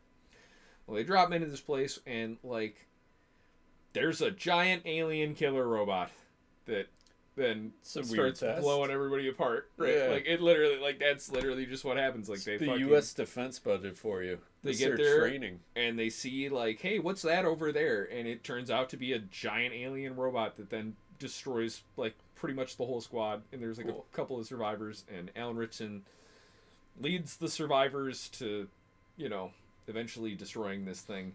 And he, you know, call back to him being an engineer, he figures out that like, well, you know, this thing's got an engine, and that must be its intake, and so we're gonna put sand in its intake, and then it's gonna blow up. And that happens. And this alien that traveled across solar systems doesn't have anything to protect itself. No, so they clog its intakes with like sand and rocks and shit, and then it dies. Yeah, the end. But this thing killed like entire fortress full of fucking Marines on the way. Yeah, and apparently there's like tons of them all over the place now, and so it ends like Battlefield LA. Like, oh, okay. Where then like, okay, now we're gonna get on the ship and we're gonna go do the next one. Yeah. Yep. I was thinking like 10 Cloverfield Lane, where it's like, oh, you took down one of them, and then the whole horizon's just full of them. Like, yeah, here you go. It's basically District 9, where they do this. Dude, I love District 9. District 9, so or not District 9, Battlefield LA. But District 9 is really Battle LA. Yeah, that movie sucked. Yeah, that movie does kind of suck. I saw a trailer for a new Aaron Eckhart movie where he's like a pilot. Deep Water, yes. Did you see Ben Kingsley's acting in that? He's literally he's like a pilot, and he's just going, Mayday, Mayday, Mayday, Mayday. Excellent. And it's like, wow. Excellent. The Mandalorian stole that plane. He literally was just like reading off of a card. Excellent. Yeah. Horrible. It's like, this is what my career has become. I'm a sir. You know, I was knighted. Right? Yeah. Excellent. Yeah. I saw a trailer for that. That looks fun. War Machine was actually like, for like a fucking, you know, Netflix or Netflix a Netflix and chill movie. Like, this is fine. What was it? The Forever War or the Future? The Tomorrow War. Tomorrow War with Chris Pratt. Dumb as fuck. Oh, this is 1,000 times better than that. Like, other than the eventual defeat of the robot, this thing is really good. Okay. Like, the rest of it's fine. Like, it's not. Nobody's winning any fucking Oscars for their performance in this thing. No. But it was plenty of fun. Very similar to the other streaming thing that I kind of caught up on. Came out last year and was like a surprise little hit on a very low budget. Primitive War. Yeah. This was a lot of fun too. I did not see this because it was a Fathom Events release, which means it's not covered by AMC's A-List, so I was not going to pay for it. Yeah. Because it looked like a very, very low budget. And I was so disappointed in Jurassic World. This is way better than Jurassic World. Afterbirth, that I was like, I'm good on dinosaurs for a minute, guys. Yeah. This is way better. But better in a sense that like Sharknado is more fun than Deep Blue Sea. Okay. You know? Yeah. like this is okay, so like obviously this is made on a way lower budget. Basic premise here, spoilers, is that these Marines are in Vietnam, and then they're gonna go rescue some other guys, and they get dropped off in a place. And is this current day Vietnam or no? Like 65 Vietnam War. BC. Like I think like 1962, something like that. Yeah. But yeah, they're in Vietnam. They get dropped off to like do like search and rescue sort of thing, and when you know it, there's motherfucking dinosaurs, and they just start kind of getting picked up by the dinosaurs. Viet Cong wasn't scary enough. You gotta have dinosaurs. Dinosaurs ate all the Viet Cong. So, shit. But there's Russians with the absolute worst Russian accent you've ever heard. Oh man, like theater kid Russians. It's fantastic. So bunch of corny performances. The animation on the dinosaurs is like better than you would think. Like it's much better than you would think on like a $10 million budget. I was gonna say, how many dinosaur shots are there? Is it just lot. Okay? There's a lot of dinosaurs, and there's probably more dinosaurs in this than Jurassic World. Good, because there were like 4 in Jurassic World. Yeah. Yeah. There's plenty of dinosaurs in this. T-Rexes and raptors and all sorts of herbivores and stuff. Yeah, there's a lot of dinosaurs in this. They don't quite have like the animation budget to provide like the weight. Like when the T-Rex steps and it shakes and like you don't really have that going on, but it looks good. It looks fine enough. At the end, there's literally like a army of the dead, like endless army of fucking raptors at the end of this, and they're literally do like a fucking like slow motion action pose. You got the girl who's like kicking the leg out and shooting with her dual pistols, and like it's incredibly corny. Yeah. Like, there's plenty of that, but it's a lot. It's so much fun. It's so much fun. I was like cackling watching the third act of this thing. It's great. And relatively like short and sweet. I mean, it's 2:15, but it like goes by. Good. It's not like a Jurassic World 2:15 where you're like that was so bad. Checking your watch every 10 minutes. That was so bad. Every time I think about it, I'm like, how did any of that get approved? That had to have been a different movie. That they were just like midway through production, being like, "Look, we are not going to make our money back on this unless we drastically like." Mahershala Ali just say T-Rex 3 times, and we'll just edit a T-Rex in the background. Like they clearly did not plan that to be a Jurassic World movie. The 2 groups don't even like meet up until the very end of the movie. Right. Yeah. Yeah. And somehow are like, no, we need to save each other. It's like, you just let half your team die. Like, you didn't think twice about that fatty getting eaten off the side of your boat. Yep. But this person who you met, like, 4 seconds ago is now your primary mission, like, ensuring their safety? No, fuck that. Fuck that. Gotta be heroes. Heartless mercenary with a heart of gold. It's fucking so stupid. Stupid movie, man. That movie sucked. That was pretty bad. Yeah. That was pretty bad. Primitive War was good, though. Glad to hear that. Another thing that I caught up on from last year, King Ivory. Pretty quick on this thing because it's not really that great. But like I mentioned earlier, this is definitely something that probably could have used another 30 minutes. Okay. Like, it's not like the best, right? It's got James Badge Dale, like certified NPC, but it does have Ben Foster, who does another great performance. Yeah. He's always great. But the thing with this movie is it's kind of like Crash in the sense that like we've got a central focus, which in this case is fentanyl trade in Oklahoma City, and then they have different aspects of this. You got a couple of guys from the cartel. You got Ben Foster playing an Irish mob guy. You got James Badge Dale as a detective. You got the head of like the Native American like gang. Sounds like Americana. Thing, Yeah, there's kind of a lot of stuff going on, right? But it's like a kind of a gritty drug crime thriller sort of thing. But the problem with this is it just like kind of ends. Okay. Like they ran out of budget. Yeah, like it definitely Ben Foster feels like died that. on his way back to his home world. Like it really feels like we ran out of budget, and it was like fuck. Okay, well, immediately following like the climax of the second act, we need this movie to end right now. Damn. And that's about how it did, and it's ever so loosely like wraps up these stories. Like the Ben Foster storyline, like it's literally no resolution. Like he just like he's at like the final. There's a shootout that takes place at a hotel, and he's like at the hotel, and then he just like gets in his car and drives away, and like they see him leave, and they're like, yeah, just let him go, and then they like get in a shootout with some other guys. Some of that happens in normal. Yeah. Which like my biggest gripes with there, like 2 things were not played out in normal.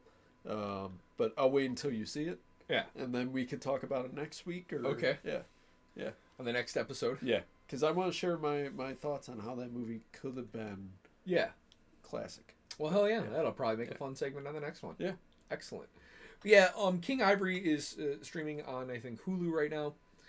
Like it's fun for like the 2 hours you get, but then it just stops. It's like, all right, that's all you get. Out of money, out of budget, gotta end right now. Bye, guys. Yeah.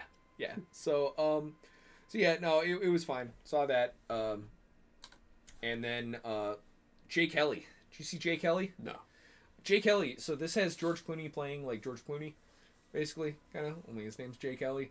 Adam Sandler's like his manager, and he's basically like aging superstar actor who is kind of going through like a bit of a crisis, like, you know, as far as like, did I do the right things, right? Have I ruined my connections with the things, people I actually care about, and like, you know, and the old tortured celebrity artist, you know, role, yeah. And this one's interesting in that like it starts off fun. Mm-hmm. And then you get a middle section where, like, okay, like, the whole thing kind of centers around he's going to go to, I think, Italy to maybe, like, he's going to, you know, try to connect with his daughter. And he's also supposed to be, like, receiving an award at this place. And I go, okay. So, like, he goes to Italy with, like, his little posse. And like throughout, of course, Adam Sandler's got to have another movie where he travels with this friends. Yeah, right. I'm on to you, Sandler. It's got Laura Dern. Yeah. But like, so he goes there and like he kind of like meets up with his daughter, but you know she's like with a boy, and they just kind of like talk a couple of times, and then she like disappears. You know, does her thing. Yep. And like over the course of like this trip in Italy, like his posse just like slowly starts thinning out. People are just like, oh, I have to go do this thing, bye, see ya, I'm gonna go do this thing, bye, see ya. They all just kind of leave him, and eventually it's like just him and Adam Sandler. And Adam Sandler like also has another like client played by Billy Crudup. No, what's this fucking guy's name? Shit. He's fucking Patrick Wilson. Yeah, oh, okay. Insidious guy. Yeah. Well, they really got a full character list, huh? Oh yeah, right. Not very many people in this thing. But yeah, played by Patrick Wilson, and so like there's a conflict kind of between Adam Sandler and George Clooney about like, you know, well, you're like not really my friend, you're just my manager, and like you're just using me, and when I've sacrificed for you, and blah blah blah blah. Yeah. So they kind of get fight, and then like Adam Sandler's like, well, I'm not gonna be your manager anymore. So George Clooney has this weird like walking in the forest kind of like vision quest thing, you know. It's a Hallmark movie, dude. Oh yeah. It's literally just a solo Mio. Well, it has one of the best endings that I've seen in like a hot minute. Because then he finally like meets back with Adam Sandler, and he's like, you know what? Like I have an extra ticket. I have no friends. I don't have anyone else. Will you just go with me to this award ceremony just as my friend, not as my manager? And Adam Sandler agrees, and okay, cool, great. So then they go to the awards ceremony thing, and they're at the awards ceremony, and this is the ending of the movie. He's like sitting there, and he's getting like honored, right? It shows a montage, and it's all montages of like actual George Clooney performances in other movies, right? And so you're like seeing all of this and the history of his career and stuff, you know. And then like it's flashing back in between that and like scenes of like his mistakes that have been, you know, just mounting over the course. It's all going him through the guilt of his life and all this, and it's all kind of blending together. And the ending of this is like the camera then like zooms in on his face as he's like, you know, Ben crying watching this, and he is like, can I have another take? Because that's just how the movie starts. The movie starts as he's like filming a scene, and the scene ends, and he asks the director, can I have another take? And like, so then when it crash zooms on him and he's crying, and he's like begging the camera like for, you know, a few lines, like asking for this other take, and it's great. It's a great ending. I really enjoyed it. So it was all a dream then. kind of. Yeah, I mean, I'm playing with you. But, I'm playing with you. Yeah. Well, the end, like the whole third act, is kind of a dream sequence ish, But really powerful stuff. It's very like reminded me a bit of like Up in the Air to a point, right? Never saw that. Oh, it's one of I'm not big on of the Clooney, top dude. 5 all time. I'm not big on Clooney. I know, but everyone that I show this movie to is like, that's one of the greatest movies I've ever seen in my life. But you have to check this thing out. Did you ever see It's what so was good. it, Lone Wolves? Yeah, The one with him and Brad Pitt. I found that enjoyable. It was fun. Yeah, it was fun. Yeah. No, dude, Up in the Air. Oh, George Clooney, Anna Kendrick, Farrah Farmiga. See, I'm a good. fan of his in Burn After Reading. Yeah. I feel like he was great because he's like a con artist, pretty much. Yes. Yeah. What a great cast of characters Dude. in that. Like, Yeah, everyone in there. And that was like a dud when it came out. Which is crazy because if it came out now, it would fucking destroy the awards. Destroy. That's what I'm hoping for out of Digger. I hope so, man. I'm really hoping, man. Like, you're copying the font and everything. Like, please just be similar to Burn After Reading. Like, yeah, good stuff. Good stuff. But yeah, Jay Kelly honestly was really good. The middle's kind of weak, but the beginning's very good, and the end is one of the best endings I've seen in years. Good. So, very good. But we got another Laura Dern movie. Another Laura Dern, dude. God. What an unattractive woman, dude. It just doesn't do it for me. Oh, man. Especially in this thing, like, I don't think Will Arnett's, like, incredibly attractive either. He's got the voice at least. He's got the voice at least. She just looks like a skeleton, man. If she was a volleyball player. I don't care. Just, oh, man. She looks like if a skeleton had sex with one of those aliens from Men in Black that hang out in the cafeteria. Oh, man. What did she do to deserve this? This movie. Is this thing on? Look, Will Arnett, I gotta preface this by saying when I walked out, I enjoyed it because Will Arnett is fucking amazing. This is another one, though, that just fucking ends. Like, just, movie's over. Yeah. We're done. Like, but yes, he is great in this, and I think that, like, he's the only good thing about this. Like, him and Bradley Cooper with his goofy character. I didn't really care for Bradley Cooper. Really? Yeah. Oh, I thought felt that like was he funny. was doing his best to be Bradley Cooper. Yeah. And I'm like, I don't know. It's not going to win any awards, but I thought it was fun because it took... because Laura Dern is so fucking aggravating in this movie. Yeah. Like, I mean, right on her for, like, being, that performance, but, like, she's, like, right on par with the maid of honor in the drama for, like, annoying characters for me. And to me, it's like, are they playing it well, or was this not supposed to be grating? Yeah. Like, the drama, she's supposed to be. Right. Like she's the bad guy. But is this thing on, like, she gets mad because her separated husband got a poster of her from when she was younger and, like, playing volleyball, and she's, like, offended by it. Yeah. And I'm like...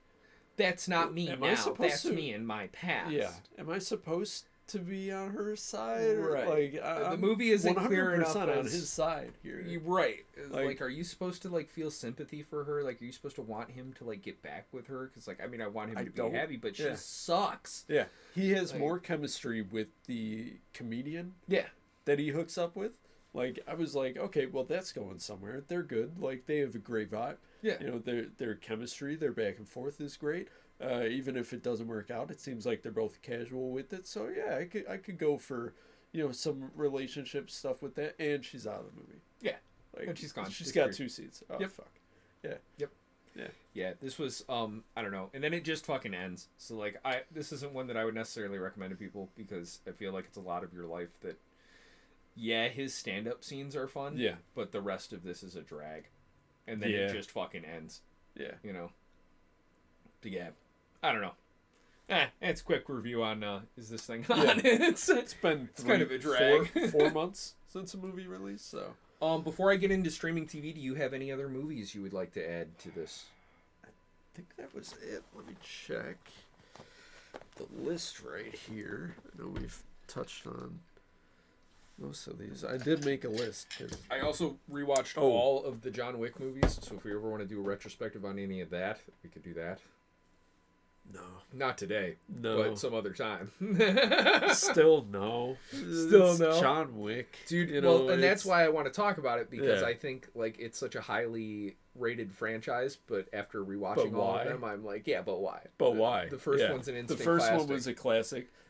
Didn't need any sequels or a entire universe where we're going into the origins of the hotel that he stayed at in the first. I think it would be fun to do this as like at least either a long video or a segment on the show to go back through it all. So yeah, they're gonna make more spin-offs and shit. We'll save it. Yeah, we'll save it. I did see a streaming movie, Mike and Nick and Alice.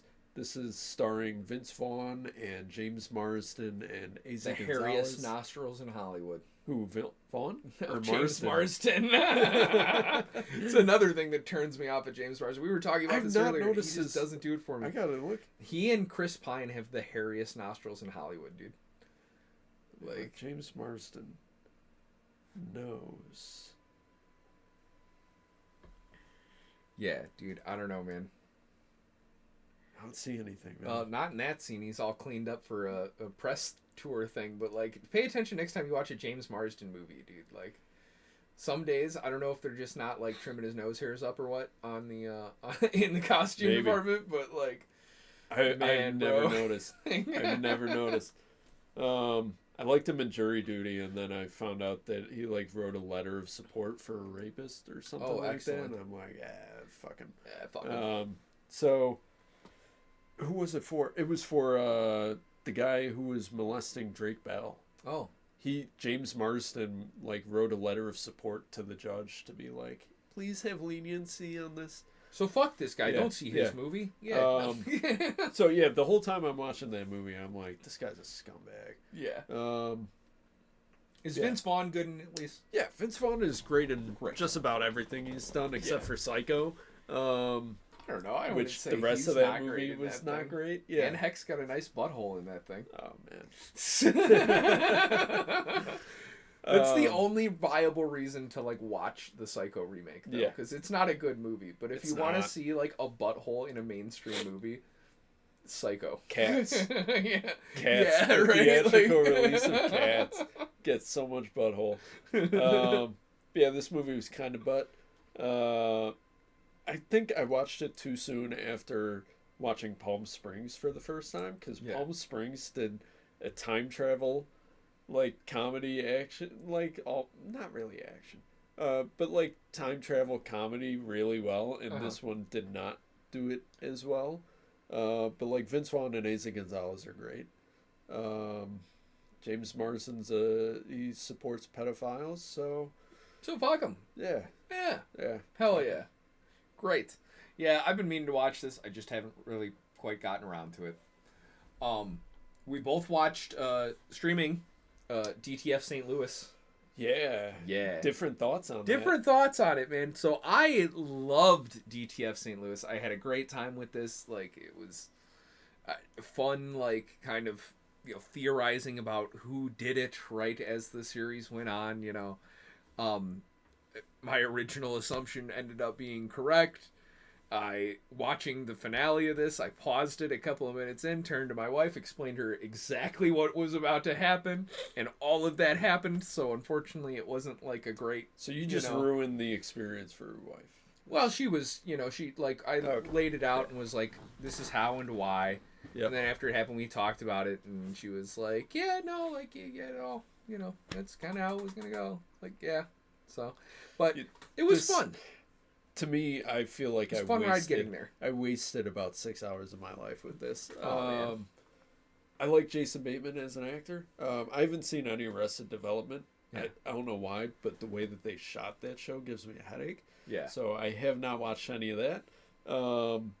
But Game Night, one of my all-time favorite comedies. Absolutely. He's really good in Ozark. He is stiff as a fucking board in this show. Yeah. Like, and I get that his character is supposed to be reserved, but, like, at least show me that there's something going on behind this. Like, behind. I will say this is my favorite intro since Game of Thrones, too. changes week to week, and it's reflective of his emotional state within the narrative. And I loved that. Yeah, great music choice by the show. A lot of it weather related. But yeah, man, like because he's a weatherman, get it? This is a nothing. This is a nothing burger of a show. I disagree. This is such a fun ride. My time watching this. Oh man, no, I completely disagree. I recommend this to everybody. This was so much fun to me, like because it was interesting. Like, is it a conventional whodunit that was predictable? And I figured it out. Sure, incredibly predictable. But a fun like cast of characters to work with on the way there. An interesting way that they structured the first several episodes to like, this episode we think it's this person. This episode we think it's this person.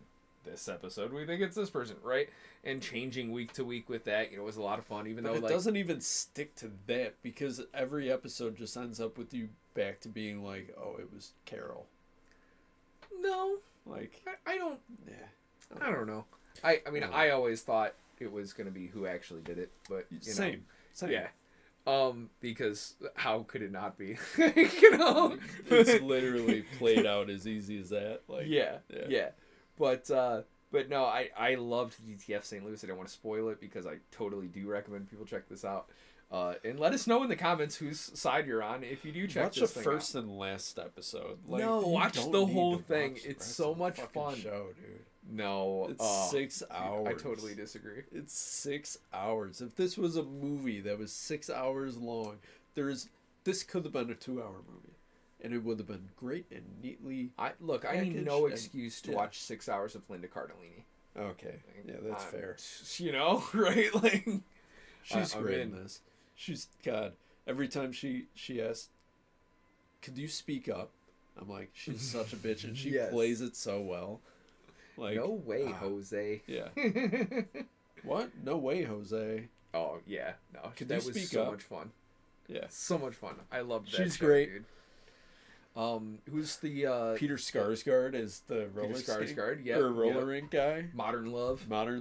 Yes, he's great. Yes, he's again great. All these characters that are good, but it's like, dude, you could have trimmed 4 hours of this and just made it a movie that's 2 hours long. It wouldn't have landed as well as a movie.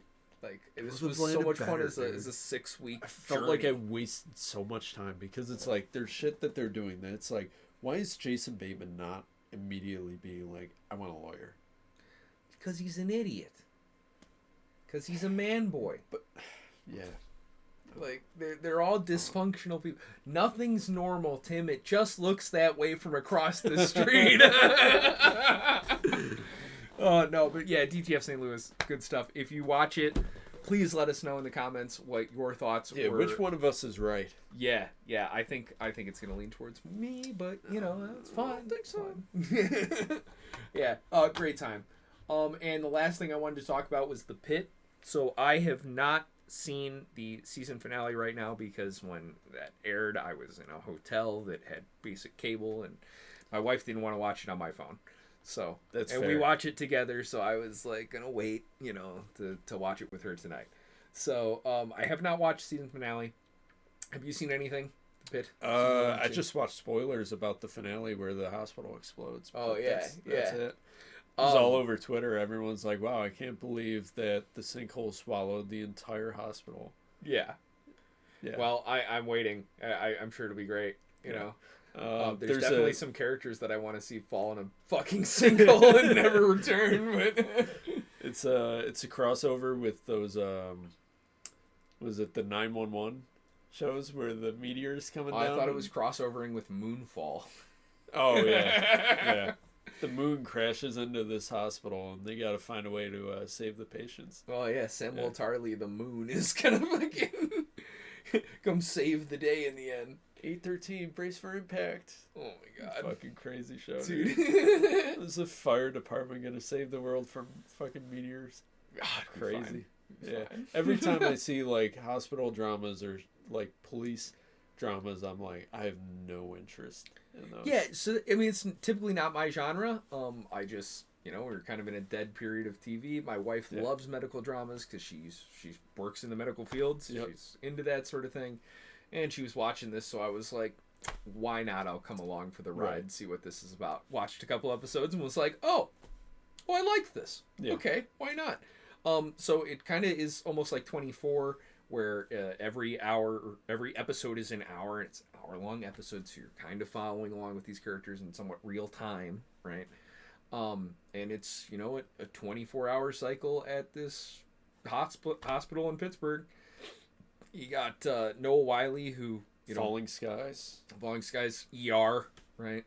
And he's in there. Sean Hatosi's in there, and it's a lot of fun. It's a very real portrayal of emergency medicine. They do a great job, apparently, at least according to my wife, who did some time in an emergency room, right?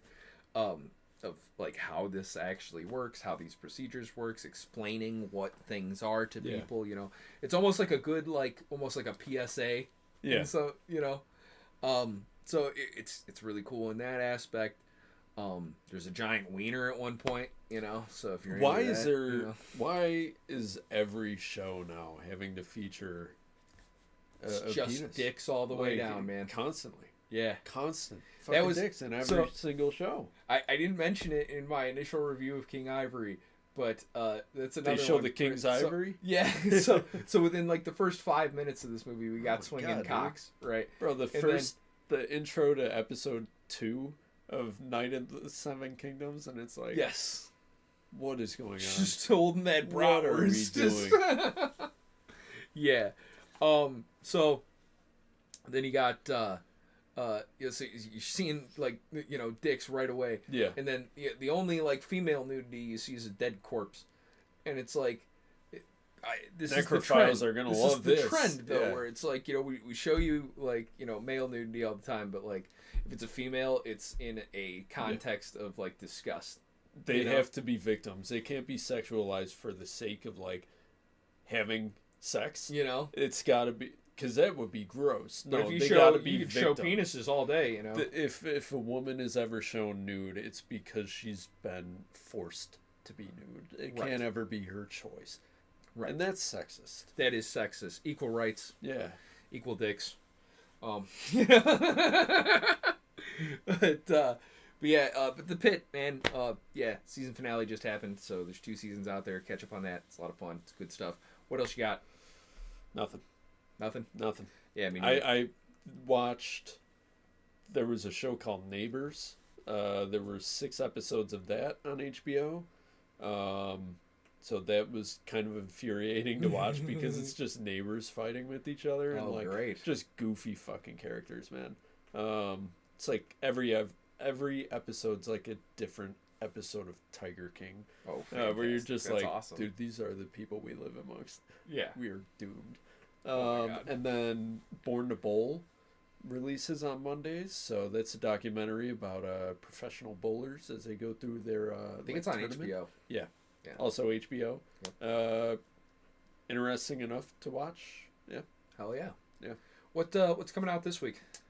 Do you know? I think I Swear comes out. Yeah, I Swear. So check that out, and then any other major release coming out. Let's check IMDb because I am not prepared for this. James Franco's Me neither. birthday today. Oh, woohoo! Kate Hudson though. Hey, Happy Kate Hudson. Birthday, Kate right Hudson. on. Friend of the show, Kate Hudson. Friend of the show, Kate Hudson. She couldn't make it. She was having her party. Yeah, we understand. Sorry, we'll I'll reschedule. hit you on the next cycle. I couldn't, reschedule. Yeah. Sorry, Kate. We were celebrating your birthday party without you.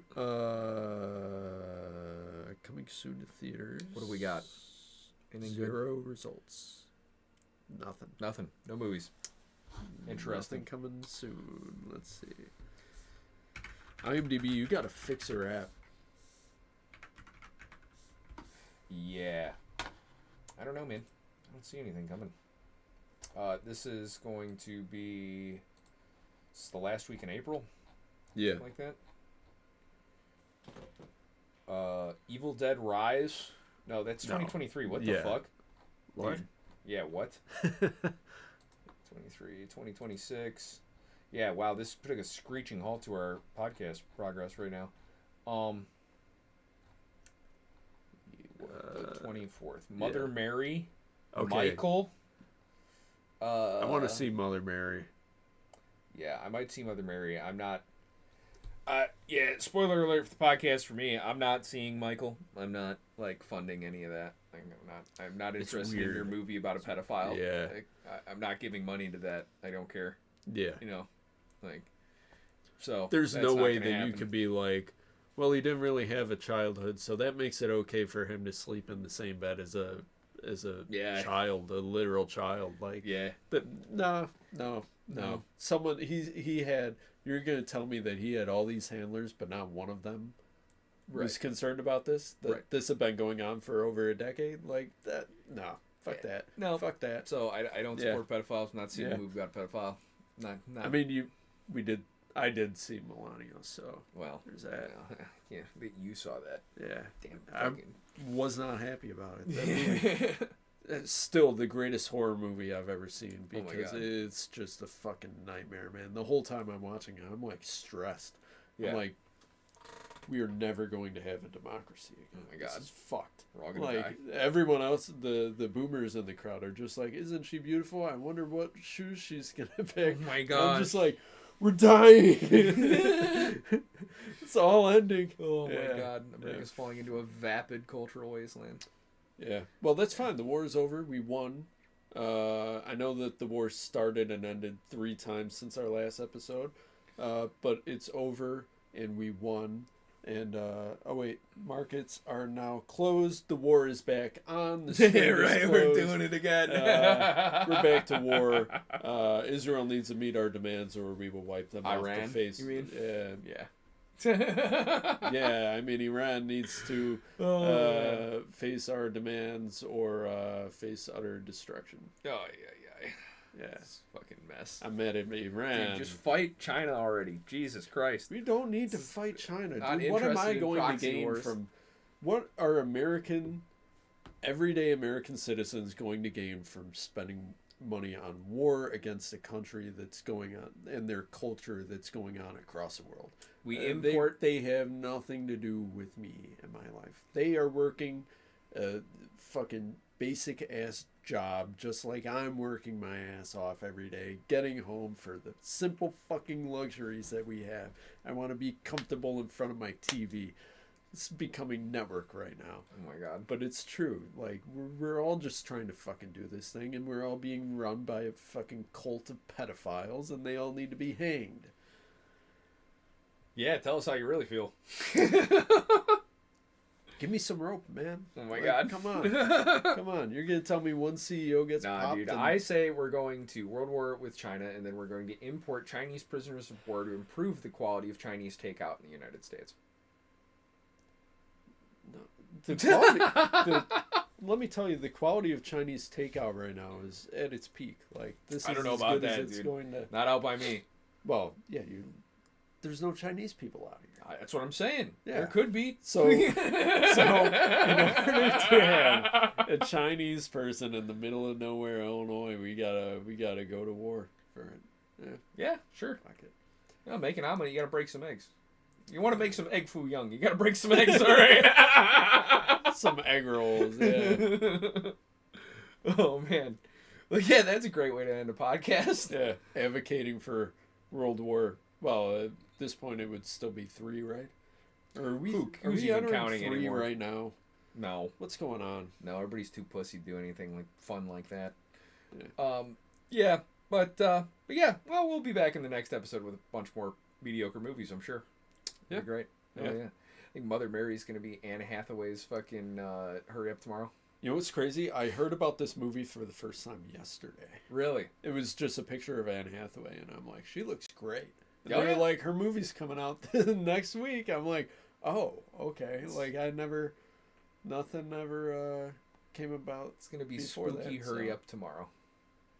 Okay. That's my theory, based off the trailer. So. As long as it's a movie. Yeah. We'll see. We'll get back to you on that. Yeah. We'll get back. Well, folks, like we said in the beginning, if you enjoyed the content, please like, subscribe, help us join the grow the channel, all that, get us back in the algorithm. Yeah. And I'll see you on the next one. I'm Steve. I'm Tim. We'll catch you later. Enjoy the outro.